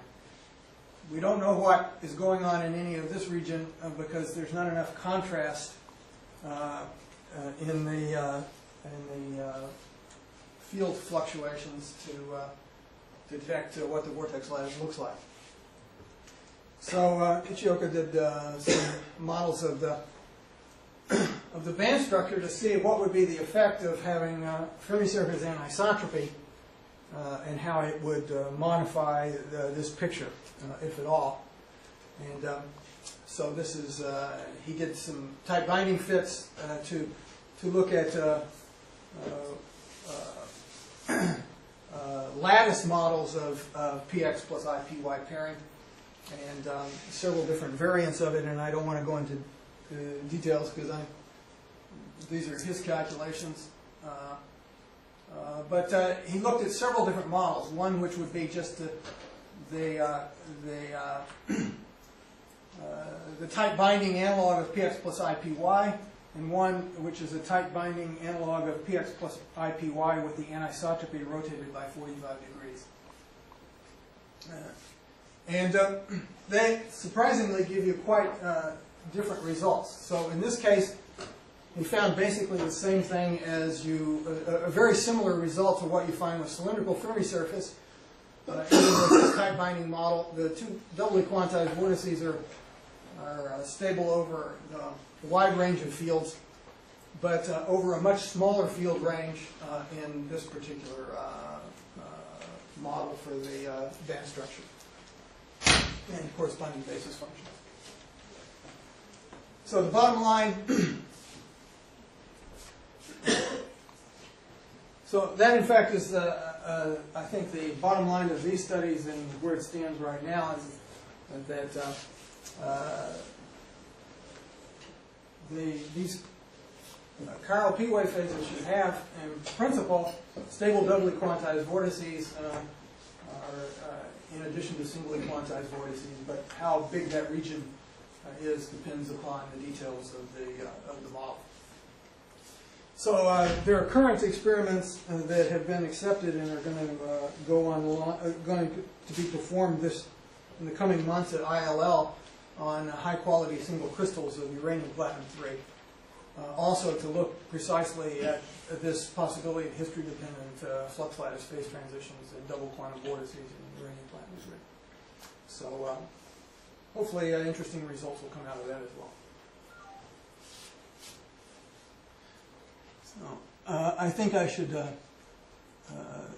I know everybody's exhausted, so I'm going to not discuss dynamics of these vortices, but just refer you to the work that, if you're interested, talk to me about it, the work that I did with Matthias on vortex core electrodynamics. And the main message is the dynamics of vortices in parallel P-wave states, or actually in moderately clean unconventional superconductors, is dominated by a combination of the dynamics of the bound states and its coupling to the collective mode of the order parameter. So I'll just end with this. I think there's lots of novel topological defects in phases, I think, waiting to be discovered in novel superfluids and superconducting materials. And thank you very much for your patience.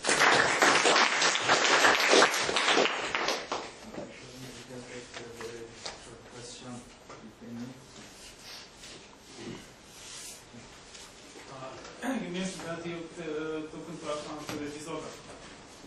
Say again? The effect of disorder. But shouldn't it kill the superconductivity in this case? Yeah. Well, of course, yeah, you suppress DC, but I'm talking about disorders that say 10 times the mean free paths of 10 times the coherence length. So if Even that's fairly strong disorder for both of these materials. It's just still relatively weak compared to the critical value of the pair breaking parameter. okay, so there is no dramatic effect. Well, it's particularly important for the dissipation. So it has the figures that you saw for the bound state spectrum that I showed in equilibrium.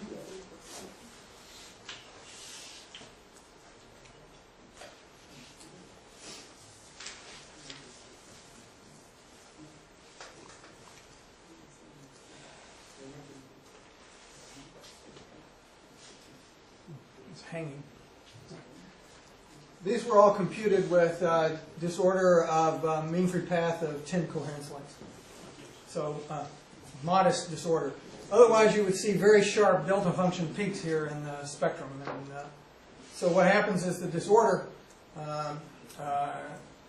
produces broadening of all of these sharp Andreev bound state levels due to coupling of different trajectories. But it's quite impressive when you look at the dynamics of the vortices. There are all of the dissipation that occurs is in a region of about 4 or 5 coherence lengths of the core, and it's dominated by the spectral dynamics of these states, and it gives rise to the ohmic dissipation, and it also gives rise to transport of energy out of the core into the regions surrounding the vortex core. And it gives rise to heat contribution, heat current contributions as well. I can talk about it privately. Thanks. Last talk of Vincent, who didn't talk earlier, but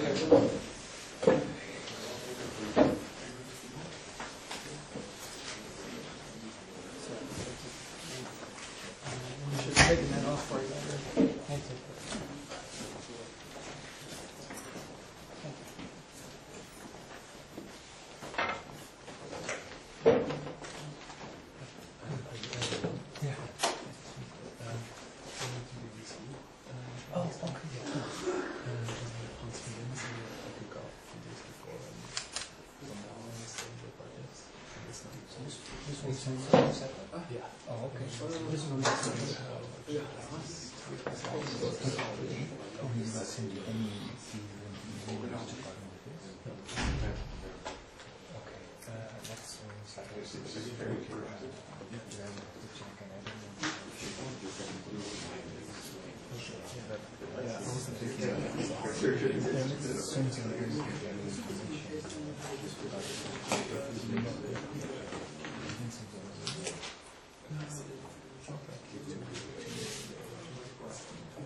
All right. So I want to thank the organizers for the invitation. So I know everybody is exhausted, and I also do not feel very well, still recovering. So I'm going to make a very short talk. In the sense, definitely will stay 45 minutes, and then everybody. And also, this is a topic of the main interest of the conference. I'm going to talk mostly on cold atoms. So in case you have never been visiting, in case you have never visited Pittsburgh, this is the picture taken from the Mountain Washington. This is downtown view. And the University of Pittsburgh is over here. And we'll try to build up the cold atom program, and one of the junior faculty members in cold atom physics just joined us starting this month. We may have a open search next year, so just as a kind of a simple advertisement in the kinetic theory position. So my talk is based on the work I've done with 4 new people. By the way, I'm going to talk about the flow phase in a low dimension. So in this conference, we have heard a lot about the superconductivity. On first day, we heard about low dimensional physics. So today I'm going to contribute by adding my talk to those categories. So those work is, this part of the talk is done by Erhai, Choi, and Guan, bachelor, and Master Chicago. In particular, Erhai was actually Jim's former student, and I was very fortunate to have him as my postdoc, my first postdoc. He's no longer with me, and he's now in George Mason. I learned much.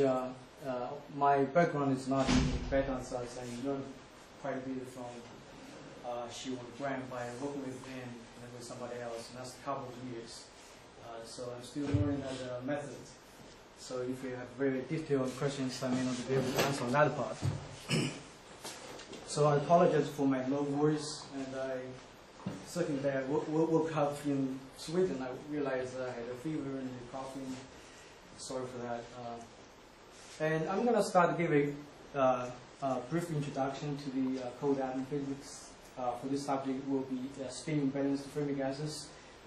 Since most of the people are not in that field, I'll just give a big picture. Then I'll tell today which subfield of that picture I'm going to work on. And so basically I started with a global picture in the cold atom physics. Then I'm talking about at which point is my position for today's talk. In particular, I'm going to introduce the idea of mismatched film surfaces. Then in the part 2, I'm going to introduce a idea how to construct the innovative field theory to describe the spin invariance of Fermi gases for the case one dimension. And I'll tell you why we need to do something different other than the conventional method. In the part 3, I'm going to go beyond the 0 temperature. So how to go, so we try to go beyond to learn more about the one-dimensional physics of the spin balanced gases. In part 4, I'm going to talk about the beyond 1D. So the idea is if we have very controlled understanding of one dimension, the idea is if we want to really look for a true orange or just say superfluidity in the kind of quarter one-dimensional system, how do we use the knowledge we learned from the one-dimensional physics to explore the physics in the in the course of one-dimensional system. So that will be the steps. So I'm going to start with the part one, a brief introduction to the pair with mismatched Fermi surfaces. This is more like even relevant for the condensed matter problems and the nuclear matter. So for example, when you talk about the mismatched Fermi surfaces, many people have studied this kind of problems in various stages. This phenomena occurs in the superconductors, for example, heavy Fermi compounds with implanted magnetic field. The Zeeman splitting can be big enough compared with the Fermi energy because you have a heavy mass and somehow you can make that happen, but still may not be so easy to conclude this flow phase. And in the cold atoms, actually, this opened a new door to explore this system because the spin imbalance can be tuned. Actually, it can be tuned as a new parameter. In the system, like the quark matter, people talk about in the context of color superconductivity. Actually, water has done something like 3 Fermi parameter things with many beautiful results. And if you talk about that color superconductivity, usually in the energy scale, you worry about like up downstream quarks, 3 kinds. You're not worried about like say charmium and high energy quarks because your energy scale is set by the density. And because they have different charge and the different masses, and you end up with different Fermi surfaces. The sides are different, so there's a mismatch in how there's a kind of nuance, like as you, in this case, you have a color gauge theory. Your gauge field is going to introduce the attractive interactions, and automatically you can think about the pair.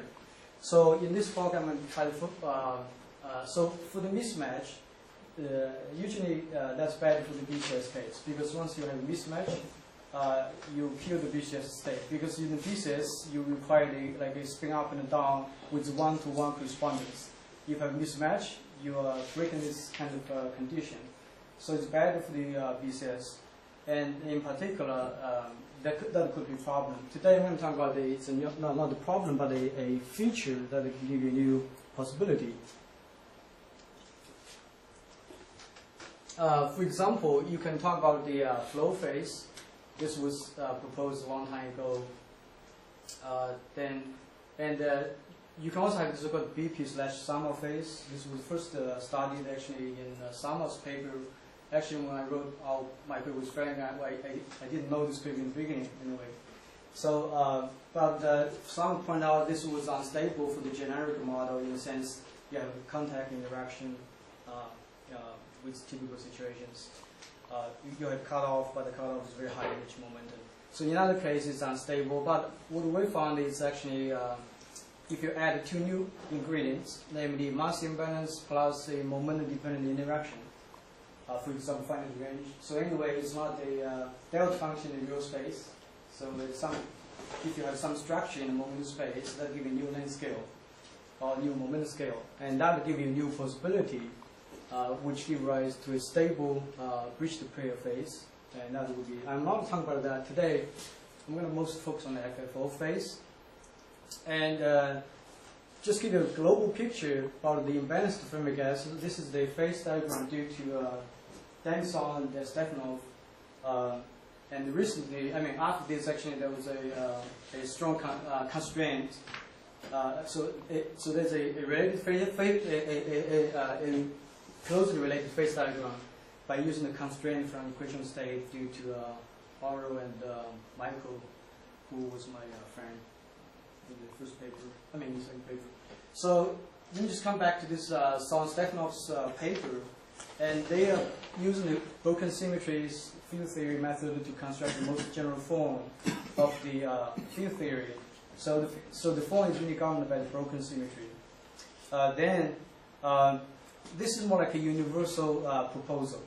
So from the symmetry, you write down the field theory and plus like you want symmetry, Lorentz invariance, etc. And from that symmetry point of view, and you can actually from that theory, you can write down basically you can argue with all those possible phases. So for example, those red letters are added by myself to interpret. So this is the FFO region. By the way, this should be understood as like 1 over k of A. you run from BCS to BEC crossover by tuning this parameter, which can be done in the fractional resonance input atoms. And this is the eta is the chemical potential difference, and this will tell you the polarization. So beyond the 1, you start having polarization. So the BP2 is like the BP state with 2 Fermi surfaces actually can occur in this part. Those things were discussed in the paper by Saul and Stefano. So the idea is, let me just make a point. So this is pretty robust because the series is based on symmetry, and this is phase diagram is pretty robust. So academically, the FFO phase should be there, and the BP phase should be there. But the question is, this is the kind of effect field theory. By construction, if effect field theory has some kind of undetermined coefficients, that means the exact value of these boundaries are unknown. All right. So then the mu field theory can tell you the exact boundaries of those phases, between those phases, and also one-dimensional exact solutions can tell you. Perhaps in the future, Monte Carlo can tell you anything in between. So today I'm going to focus on the mu field theory here. Sorry. This is due to Dan Sheehy and Ratovsky. So these 3 pictures show very strong dependence of the FFO phase. So basically, the picture I want to tell you is more like a global picture. So eventually I'm going to go down to the low dimension. So if you start with a high dimension, so in the beginning people try to look for the exotic parent other than the BCS. So far in the cold atoms, people have not really seen the FFO phase with 100% evidence yet. So in the isotropic 3-dimensional case. So one of the interpretations is that because this FFO only occurs in a small window, and it's not really in the resonance region. So the interaction has to be kind of just right in the middle. Cannot be very strong, cannot be very small. So, and it's so subtle. And I want to add that because in the 3D FFO case, the crystal structure can be very complex. Most people study like in new field of variational ansatz can only take a few choices, but there are many competing states with different structure of crystal have very close energies. So if you tell Randy Hewlett or somebody in the lab, say, go ahead, look for this, it's very difficult to tell them what is the exact evidence, the signature. So it's very complicated and subtle. So that actually added another complication because they have this full rotational symmetry in the 3-dimension, so it makes things very complicated. All right. So in the 1 dimension, since it becomes exactly solvable, and of course you do not have the true long-range order, so I interpret this, many other people interpret this like an FFO, this is like a 1-dimensional FFO. It's only algebraic. Okay. So it's partially polarized, this corresponding to the tiny window of the FFO here. So in a 1-dimensional case, this is the magnetic field, this is like a chemical potential difference, this is the chemical potential for the total system. And you see this is a large area, this is fully paired, this is partially, this is fully polarized, something in between. So this is due to the beta ansatz. And this is the mu field theory due to Parrish, David Hughes et al. So it's kind of anisotropic 3D. Okay, so I'm not going to talk about details. So this is pretty controlled. This is 3-dimensional mu field theory. You know, the fluctuations are kind of suppressed. So usually you need to be okay at least qualitatively. And the conclusion from this research by many authors in the last couple of years is the following. So quarter 1 dimension appears to be the most promising system to look for a FFO superfluidity in the cold atom system. So that means you have a true long-range order. In the same time, you have a large possibility in your phase diagram to see it. So that is the idea. So the point is at which, so it's like a dimension crossover problem. Okay, at which part of the dimension crossover, say the tunneling in the transverse dimension, is going to be ideal to look for the states. And you know, Vincent, there are other opinions. Yes, so definitely. So, at least you should mention that. Okay. So yeah, that's your opinion, but there are other opinions. Yeah, so there are different schools of opinions, and we can definitely talk about that. So maybe you can comment on this. So, or what's the other thing you think? So what's the other thing you think? Well, you see, I think there are very strong arguments. You can find this phase for the unitary gas exactly in that region where you see it's not there. You think, you see, look at the paper by Shi and Radzikovsky. The analysis they make, you see, it's based on BCS. Doesn't do that. But I understand, but if you do an analysis based, you see, on Monte Carlo data, which we know, you see the parameters there very well, you see, you find that there is a very strong marking up Chirikov state there. So I think it's possible. So I do not dispute it, but okay, I'm going to wait for Boris, many other people, many other groups to come in to show the Monte Carlo results, and definitely the new field is not conclusive. So the door is open, right? So are you saying that there is a strong numerical evidence for wide range or wide area domain which FFLO exists? So yep. And I think you mentioned in your paper here with some constraint, you actually use the LDA, if I understood correctly, plus several other methods combined to get some. There is a later paper, I believe it's next year. Okay. I don't know. So anyway, so it's not my work, and I'm going to just make a motivation anyway. So. Yeah. So definitely it's open, but anyway, but you agree for the one dimension is relatively straightforward, even in the nuclear level. So let me just skip this part. This is the first part resonance. So come back to the goal to search for FFO phase. So in the condensed matter, for example, in this paper by Rodvan et al. Actually. In this heavy fermion compound, they actually claim they have some kind of evidence to show, for example, the phase transition from uniform D wave to FFO. This is kind of continuous. Then from the FFO to normal through the first order phase transition. And there are a lot of discussion in the history. And I'm not going to talk about that. And maybe Alex is going to talk more later on. And I'm going to come back to the co-adapting system. For this system, for example, this is the recent progress in the lab.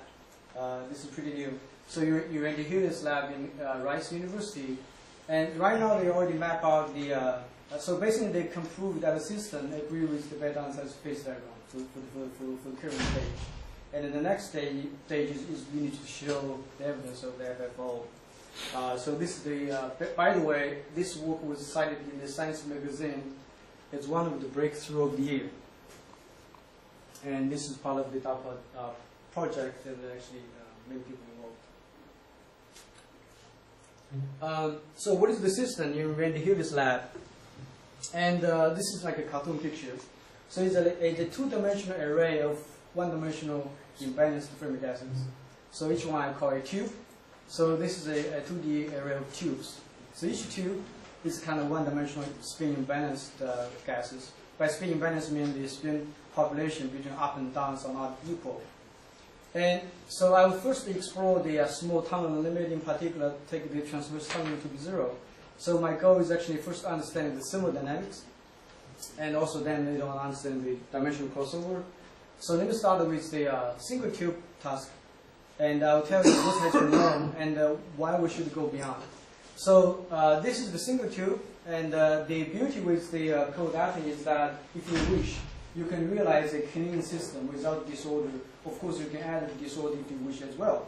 But in this case, without disorder, you can just really realize a very clean, basically a clean system to realize the idealized so-called Gordon-Young model, right? And this model has has a few parameters I need to I want to tell you because I'm going to use them later on. So first one, this is the A1D is the scattering length in one dimension, and small A1D means strong interaction. This is the one-dimensional physics, and the EP is kind of the energy scale. This is like a molecular binary energy. The gamma is the dimensionless parameter. Basically, this is the density. So large gamma means the interaction is strong. Okay, that's the idea. And I'm going to introduce like a density, magnetization. This is the total chemical potential, and the chemical H is the kind of effective magnetic field. And unlike the electronic system here, the spin up and downs are not coherently interchangeable because they are separately conserved, unless you drive them coherently by rapid transitions. So by default, N up and N downs are separately conserved. So this is the difference in this code added system. And I mentioned that actually the code added system has a lot of advantages. For example, you can tune the G, this cognitive constant, also the magnetization. But there are a lot of problems because I don't want to give you a wrong impression, say code adding can do everything. So that's the kind of wrong message many people try to tell, exaggerate a little bit. But actually there are a lot of problems. It's like a high energy, it's like ultra low temperature for high energy physics because the your temperature compared with the Fermi energy is really not low. But actually the absolute temperature is so low and cool down to reach that quantum physics. So this is the challenge. And also low energy scale means slow dynamics. Quantum computing can be trouble, can be very slow, or some other process. And you're talking about in the morning, Marty was here, like time scale like 1 second. That's pretty long. 1 second is a long time scale. So for equilibrium process, many things is really very subtle. And also it's very challenging to measure the property because they're charge neutral and the plus many other things.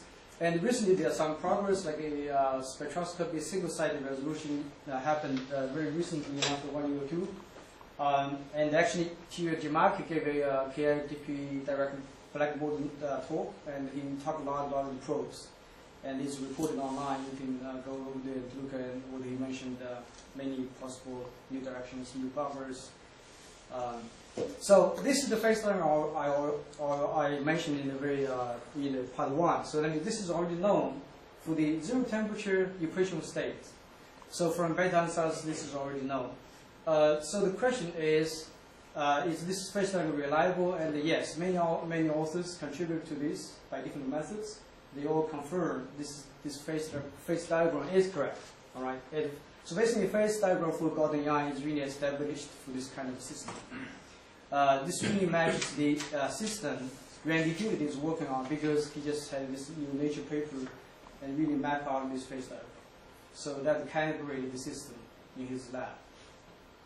So what is the question I want to ask is the following. What about the correlation?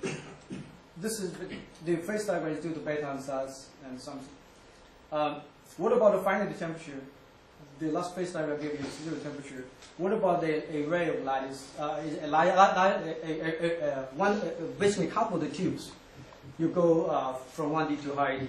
So those are the questions I want to answer. For example, if you want to understand the correlation function, it will be designed to get a field theory description. Then you want to ask you what is the field theory description, and in this case you want to ask are the spin charge separate, and all those are kind of key to the weakly coupled tubes. And if you go, just take a homework by going through the standard steps, which we did, to both like the system and get a kind of field theory.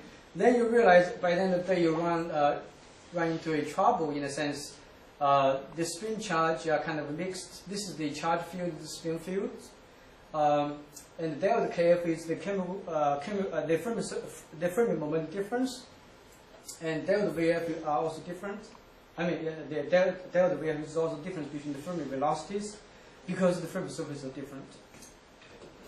And then you realize you have this kind of terms that always mix the spin charge. Okay? And you have this term, it's kind of effective magnetic field. This is like the source term generates a lot of solitons for the spin part. All right. So let me just take you something for simple. Suppose I ignore this part. So for the spin part, I have a kind of Sine-Gordon theory plus this kind of effective magnetic field. For the charge part, I just have a conventional large liquid. And I can recover. So if I naively ignore this spin charge mixing term, just naively, okay? I recover this result first shown by Kunyang. So I have the spin charge separation, and this spin charge, the spin part is a Sine-Gordonian field.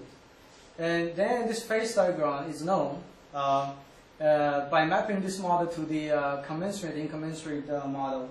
And people show that you have this loose emery liquid, which is the BCS in this context, to a FFO, which is also kind of spin solid and liquid.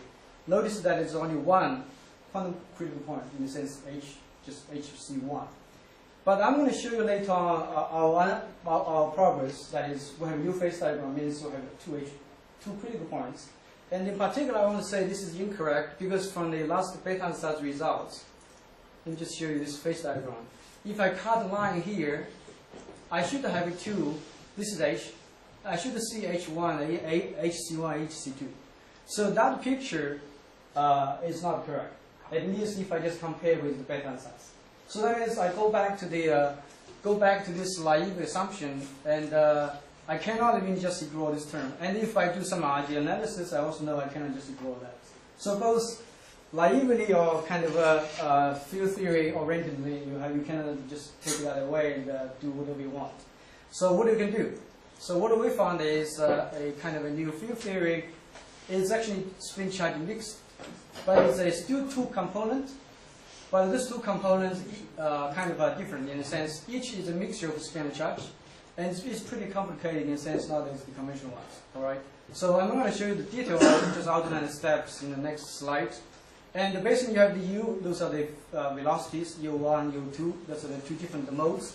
Give you two different velocities. And you started with the original fields like up and down fields, both like already. And you get these two eigen modes, normal modes. And their relation is given by this stressed charge matrix, Z. So the task is how to calculate Z. So we actually show how to calculate from beta ansatz to determine Z and the U from the beta ansatz. So our results actually, this theory, by showing we have our algorithm to really calculate a formula to show you how to calculate the Z and all those coefficients. So our theory actually matches the beta ansatz knowledge spectrum exactly. And that is a very important key. So how do we do that? Basically, we didn't really do much. We just needed to borrow many steps combined into one. So all those things are already established step by step, but as a whole, it's not shown in the past. So we basically map this problem to a Harvard model, particle hole transformation to a repulsive model. In that case, you have no magnetic field anymore, just chemical potential. And that model has repulsive Harvard model has been studied in great detail in condensed matter. In particular, these two papers are very useful. Then you come back, so you get this all results. So the idea is you just use the well-known results and then put it together, and you find this field theory. So I'm going to come back to revisit the theory and keep this in mind why this is relevant. And so that's the one-dimensional result. We can study the correlation function beyond the beta ansatz. So what about the finite temperature? I'm going to just tell you the main result. First, give you a hand wave and argument about why this one-dimensional FFO phase can be understood very simply in a very hand wave like a scientific American way. So, so the point is, in a very strong coupling limit, relatively low temperature, the 1D flow phase can be sort of as made of bounded pairs, like the molecules and the unpaired leftover fermions. Okay, because those tightly bounded pairs, like the molecules, the hardcore bosons. Hardcore bosons behave like in the one dimension. Okay, behave like the fermions in some states. You can just do a transformation. So that means the whole system can be visualized as a model of two free Fermi gases. Okay, with some small interactions. And in particular, we actually show later on in the beta ansatz, when the interaction is infinity, the residual interaction is 0. Okay, and then because I have these two, I have a model of two Fermi gases, and I'm going to introduce. So this NB is the unpaired. This is the bounded pairs. I assume more particles will spin up, so all the spin down particles are paired. Okay, so NB is equal to N down, and this is the unpaired particle. This is the difference. So because I have two densities, I have two chemical potentials, and depending on the sign, I have 4 possible phases. So depending on the mu's are positive and negative. So 4 phases are possible, and one of the 4 phases is vacuum. So it's not interesting. So that means I only have 3 phases, and with this picture I can understand the 3 phases. And for example, the BCS case is the case when the unpaired fermion is actually has a fermi level, actually, it's actually set below. And actually, I can also determine the critical point, HC1, when this button touches the zero, touches the Fermi level. So by doing this, I can actually determine HC1 and 2 by using some knowledge later on I'm going to show you from the Bethe-Ansatz equations. So from here, I can already see I have 2 critical points. And all those actually can put in this phase diagram, which is actually different from the phase diagram shown from this commensurate model. All right. So that means I have 2 critical points, and I have BCS here, FFO, and the normal. And this is like the tomograph nonlinear liquid with 1 gaseous mode. And I have 2 modes here, 2 gaseous modes here, and I have 1 mode here, and I know what they are. So this is yes. There's something I don't quite understand. So you're working on the regime where interactions are very weak, effectively. No, it's very strong interaction. Well, because what you said, A1D goes to 0. That's like the strong interaction limit. Yeah, you can think of it as strong interaction limit, but still A1D goes to 0. So like 1 over 1D is G. So it's the so G goes to infinity. Yeah, okay. Well, maybe that's the 1D. Is the 1D stuff. Okay. Yeah, that's the unique part. So, and this quantitative picture can be put in a firm background by really solving the thermodynamic Bethe-Ansatz, because the Gaussian model is kind of exactly solvable. All the excitations are known. So, however, as part actually working on this with Carlos Balash, the Bethe-Ansatz solution is very complicated. For example, I'm not going to walk through all this. So the n goes to infinity means the infinite number of equations. The star means the convolution. So the solution is a infinity set of coupled integral equations. So the even solve this numerically requires expertise. Only very recently, Pada and Carlos made some progress already with the results. And the message I want to tell you is that the exactly solvable model does not really mean you really understand the result. So it's really complicated. So what we realized later on is that in this particular regime relevant for the radioactivity experiments, and so this low temperature and the strong interaction. So strong interaction, you will totally agree with me, so because they are operating in the strong interaction. But why low temperature? And here the temperature is not so low because the EP is very high energy scale. That's the molecular bioenergy. Okay. So T much less than EP, but T can be still very high in a sense. Okay, that's very important. So ET is really compared to EP and the H, the effect magnetic field, is very small. And in this case, what we found is actually those complicated equations can be simplified to the 4 algebraic equations, which can be implemented by a mathematics on your laptop, like a dense laptop. You can calculate This one. Yeah, so very quickly. And this is the polylog function, by the way, defined in the mathematics. So everything is well known. I can just give to, in principle, the experimentalist can just work on it without relying on theories anymore. If he has my lap. Yeah, so so this is the dramatic simplification. And by the way, the Toy model gave you like a model of 2 free-frame gases. We'll give you the result without the terms of A1. This is A1D. So that means you just take this Toy model, give you like scientific American way, give you that model, and you get all these terms except the terms with A1. So this is like first order in the power expansion of A1.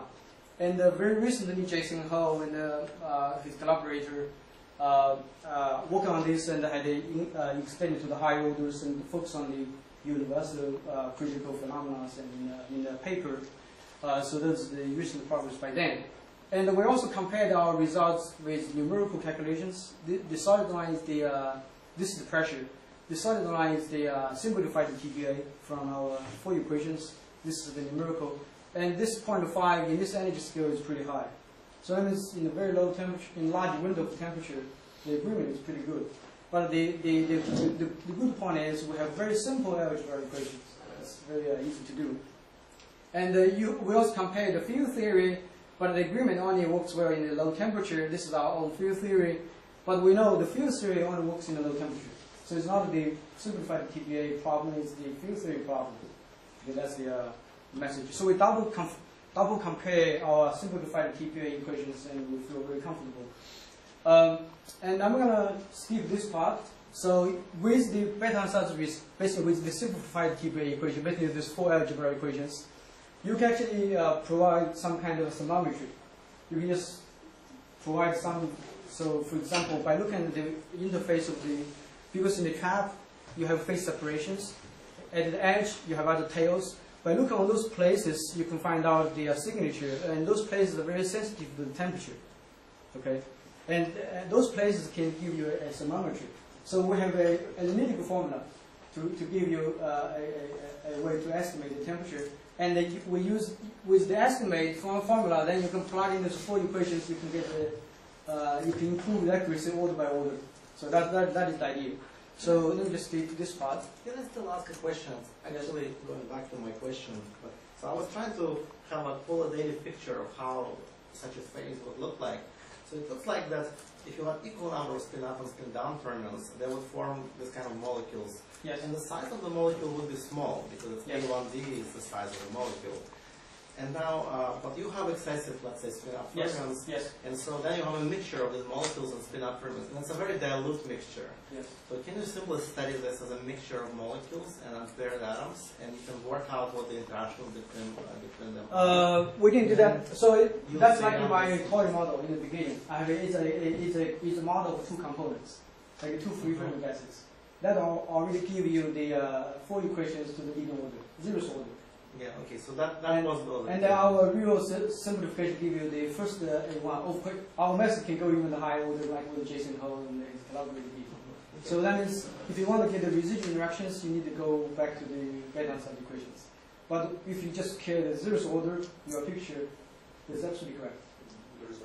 Yeah, definitely true. Yes. Yeah, but then you can work out this interaction. Yeah.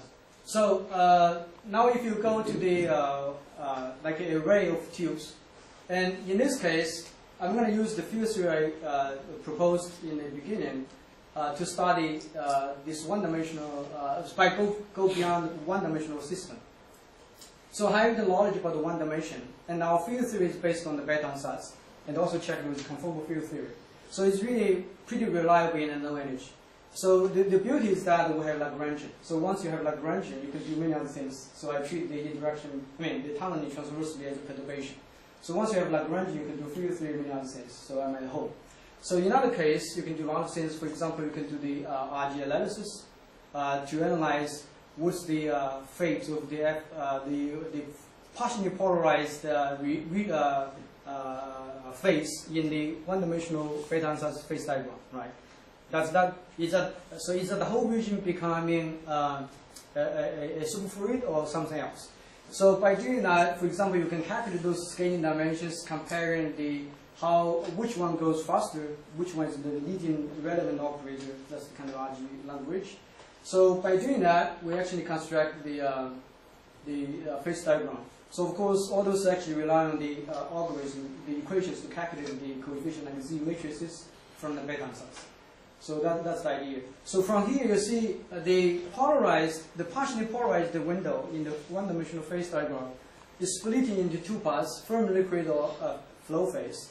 This firm liquid is only in the sense not the flow phase I'm considering. So this firm liquid may become unstable to some other state, maybe other new superfluid state. And this is the new this is the result. And then go back? Yes. Can you go back? See if I go along the vertical line. Yeah, this is the polarization. At the bottom I have zero polarization. What's loft state there? Zero polarization. No, go a little bit to the right. Yeah. Yeah. So what's loft state at zero polarization? I don't understand. No, this is the this is just slightly above the. This is more like the phase line. Okay, this line is really pieces. Say it again. P equals 0 line is Yeah. a pieces. So I didn't show. So this whole line, this is just one So line. you mean that there is a transition from loft to BCS? Yes. So What kind of transition is that? So from mean field theory, people think it's continuous. So BCS with zero temperature, with spin up, no spin down.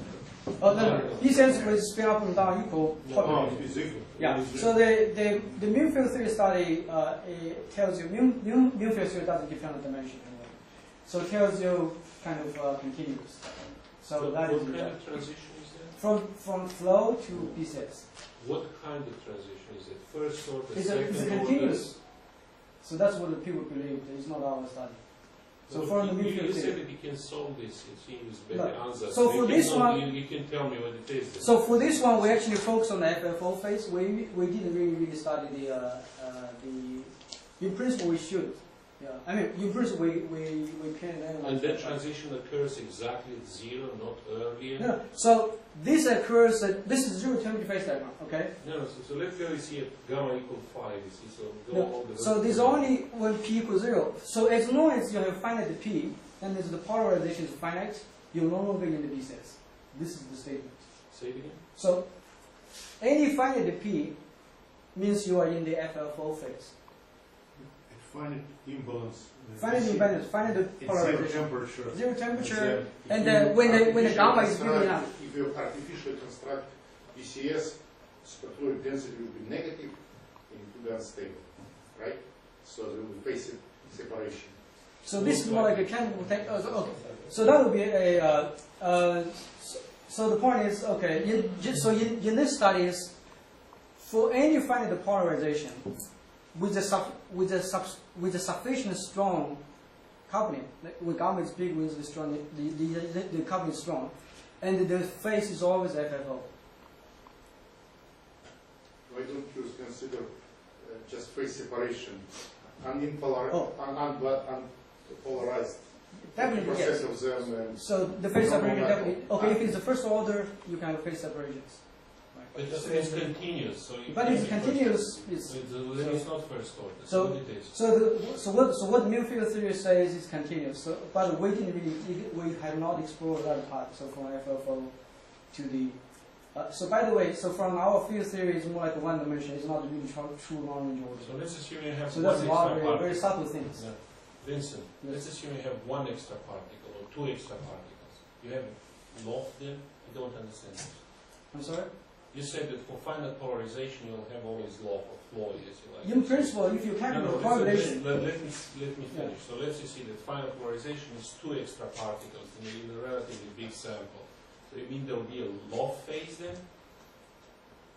That makes sense to me. so I mean, I'm talking about the thermodynamic limit. So you have a. So from this calculation, the answer is yes, because you. So why not? Your flow phase just have very long period.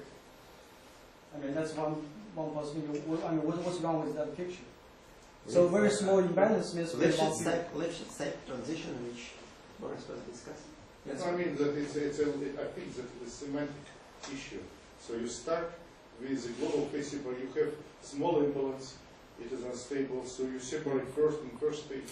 You separate this on minority phase, which is normal metal, in majority phase, which is in BCS without imbalance. Then on the next step, you kind of start to reshuffle this non-normal metal, and possibly you have this periodic. Yeah. So If you have an exact solution, so there was phase separation, you would have seen that. exactly from the beta analysis, you can show there's a phase separation, but that's the definitely you can have phase separation. But you cannot see the flow in a sense. It's 1D, so it's just algebraic in a sense. So that's the only thing. Well, It's in 1D partially polarized. In 1D you cannot have phase separation. It's just partially polarized. No, actually, so you can have a. So basically, it's like, for example, if you, for this beta analysis, let me go back to the. I know from Landau and Lifshitz that you cannot have different phases on the line, they will mix. Although it's finite temperature. From this beta analysis result, this is what the people believe. I think it's also correct. So if you go, say, from here, this is the. At this kind of boundaries, in principle, you can have phase separation. And but you don't know so partially polarized. From this result, The conclusion comes from the following: if you start with robust delta and very small imbalance, yeah. to suppress delta at some particular point, you have to collect, say spin up particles from all of the sample, right? Like you should do it, in a very dramatic way. Collect all of them, 50% of the sample. That's a suppressed delta. No, so That's the point. Delta is not suppressed. Because all of course it's suppressed. No, because you see at the transition point, goes into BCS, it has a final delta there. So let me maybe just one statement. Many pictures are based on the kind of three-dimensional mean field theory plus fluctuations. But the 1D is really special. So my understanding is I don't want to say anything without talking about it. Because from the 1D, first they don't have long-range order. So you do not have an order parameter to start with. And it's really, it's very different. So if you started to find the BCS state, you already assume you have kind of a mean field value over there, you get some fluctuation. That's the kind of, you start with like 3D limit. Here you start with the 1D, and what's really known is really on the correlation. This is correct, of course. Yeah. But I would say is that uniform, so if you start with uniform state without imbalance, whatever it is, and introduce very small imbalance. So I would say that you immediately go to uniform state. So I don't know the answer. So my answer is I do not know the answer.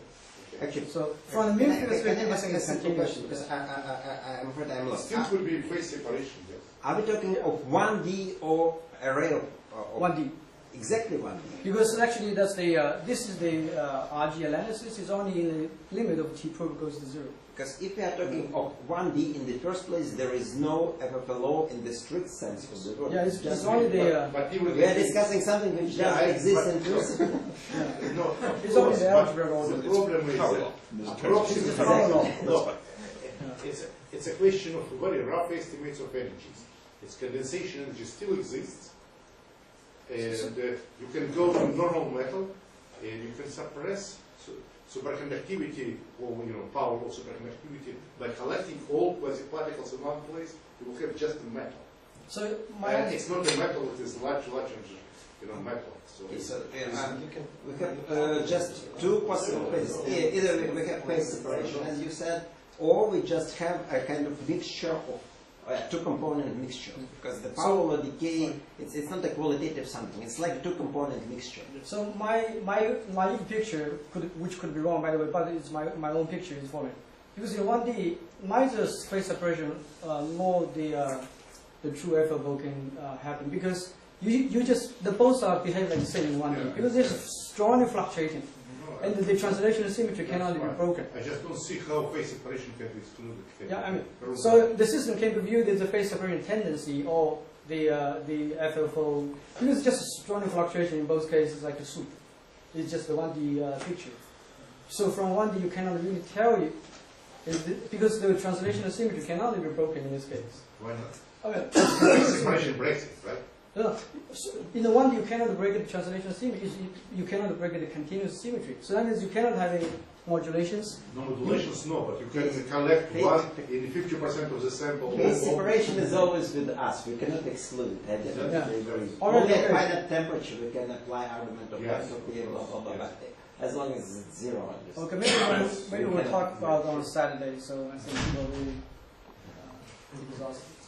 So let me. In finite temperature, you will have a characteristic scale between these bubbles and all of this. So let me just briefly mention another part of the work, talking about the two-dimensional array. In this case, the 2D array. Let me just show you the picture. So two-dimensional array. In this page, in this part, I want to touch the idea of like KT transition. Basically, the constellation source phase transition of the Lacan or Chinikov phase. In particular, I want to mention that in this particular FFO phase, this is the LO phase, you have these fractional defects that will set a new KT transition temperature. And that's something actually different from the conventional BCS case. We have 2D conventional superfluid case. In this case, because you break the translational symmetry. So what is the system? So I start with the Rice experiment system like this, and if you look at the Fermi surface, because the Fermi surface is kind of almost parallel, so that would create a condition of elasticity. So you would expect the order parameter will be modulated in the z direction, and the wave vector is set by the difference of the two Fermi wave vectors. And you ask a lot of questions. For example, because the crystalline order breaks the translational symmetry. And by the way, we do not have the rotational symmetry because the x and z directions are kind of anisotropic. Okay, this is very important. Unlike the liquid crystal physics. So I'll come back to this point again. And there will be more possible choices of Goldstone modes, for example, 2. And those points actually mentioned in Daniel Attenberger's paper, also in Samuel's paper recently. And we also realized actually you can have a new possibility of topological defects. For example, you have edge dislocations, also fractional defects, which is a mixture of both. And I will come back to this point again. And I'm going to focus on the 2D case to understand how those topological defects will modify the picture of the phase transition. And this is the 2D system. Basically, I'm going to assume that confinement in one direction is stronger. So in the lab, you can really realize this. So geometrically, it's still square lattice in the xy dimension. But actually, the lattice potential in the y direction is stronger. So it's actually become a kind of a 2D system. But this is anisotropic because like z and the x are no longer isotropic. This is the assumption with the order parameter where f is a periodic function. And you break the phase U1 symmetry, also the translational symmetry is broken down to a lattice group. So the costatic space is also U1. That's why we call it U1 plus U1. And the Z2 symmetry is because you can, due to this kind of identification, you do a transformation of both. You transform theta and the U, where you use the displacement field. In the same time, your order parameter is invariant. So this Z2 symmetry is kind of unbroken. So that's actually mod Z2 part. And because of the Z2, you have this fractional defects. You can write down this kind of field theory by assumption. And the important part is we do not have, for the U term, like we use the displacement field, unlike the liquid crystal theory, you start with the quadratic term. So in this paper by Razovsky and Ashland, actually they talk about the isotropic 3D system, and that's a different field theory, and they have a quadratic terms at the medium order for the vibrational fields, and that's a different model.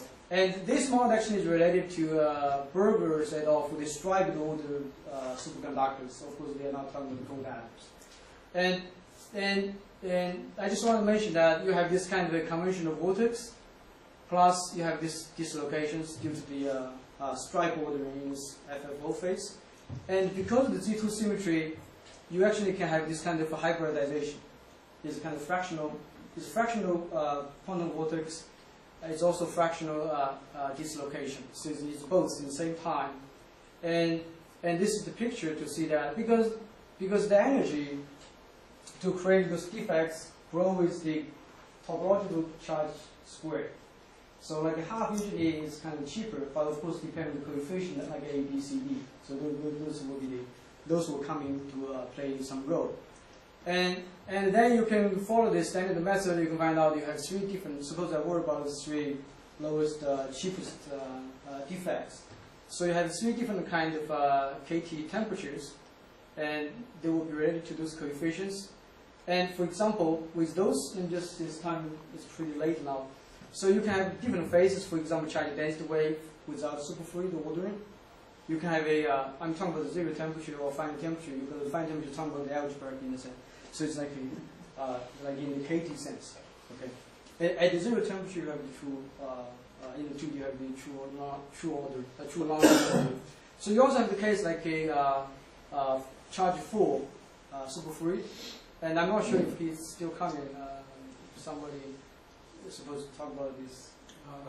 Tomorrow. So anyway. So we actually did some calculations. So the point is, how do we? This is the general assumption of the field theory based on the symmetry. But how do you determine this coefficient? So we started some model. So what we did is basically we take some kind of variational principle. So that's what we did. And so the solid line is kind of from the original calculations. The dashed line is a kind of fit by using this field theory. So by doing so, we determine the coefficient A and B, for example, or C and D. And this like go beyond the mean field theory. You start with mean field theory, talking about the fluctuations on top of it. Okay. So you can do the same thing for other two coefficients. And this is the final result. So the result is that, for example, we actually can really determine the phase diagram from this kind of variational plus field theory method. The phase diagram T versus T probe, where T probe is the transverse time. And like I said in the very beginning, in a lab, people really want to know what is the best value of T probe to look for flow phase. Because we know in the true 1D limit, when T probe equals 0, there's no true long-range order. So that's kind of the effect. So they are, from the mean field theory, you're going to predict the transition temperature goes like this. So the transition Tc will not go down. So it's going to give you wrong picture at the low temperature. So far we achieved this part in the sense that at least you know this part is kind of the transition temperature goes like this. This is of course for the 2D. And this calculation is only for part of the global phase diagram we actually conjectured in the sense this is for the relatively higher polarization. But what about here? This is kind of work in progress where you can have a charge full superfluid or maybe charge density very large states. And in this case, we're only talking about the one possibility from LO to normal phase. And that is the final result for this part. So I want to just show you something about, just advertise my interest in the cold atoms. So namely the p orbital physics. So we have been, in my group, we have been working on the p orbital physics for some years. And many other people also contributed to this. I decided not to list anybody here in case somebody will be digested. So here I only mention a few experimental papers. Very exciting to notice the new development due to Hamrick's group. And so it looks like this topic is getting a lot of attention for the moment. So I want to stop here and thank you very much for your attention. Sorry for the late.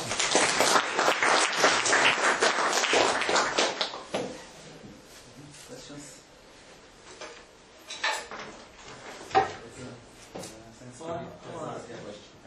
So, in effective three-dimensional theory of FLO, Theoretikowski identified all sorts of intermediate fractionalized phases. But in the case when you have this weak coupling between the chains, and so you don't have this elastic term. Fractional. Well, so between FFLO and normal phase, for example, there's going to be, according to these predictions, a number of phases where various fractionalized vortices are proliferated around the system. So it's not like just one KT sequence, KT transition. But it's not 3D, it's in the presence of this elastic term, which is Laplacian square, Laplacian square. So I think that doesn't occur here because of the Laplacian square term. Here actually it's simpler because you are actually so your 2D system is really nice and you have less symmetry.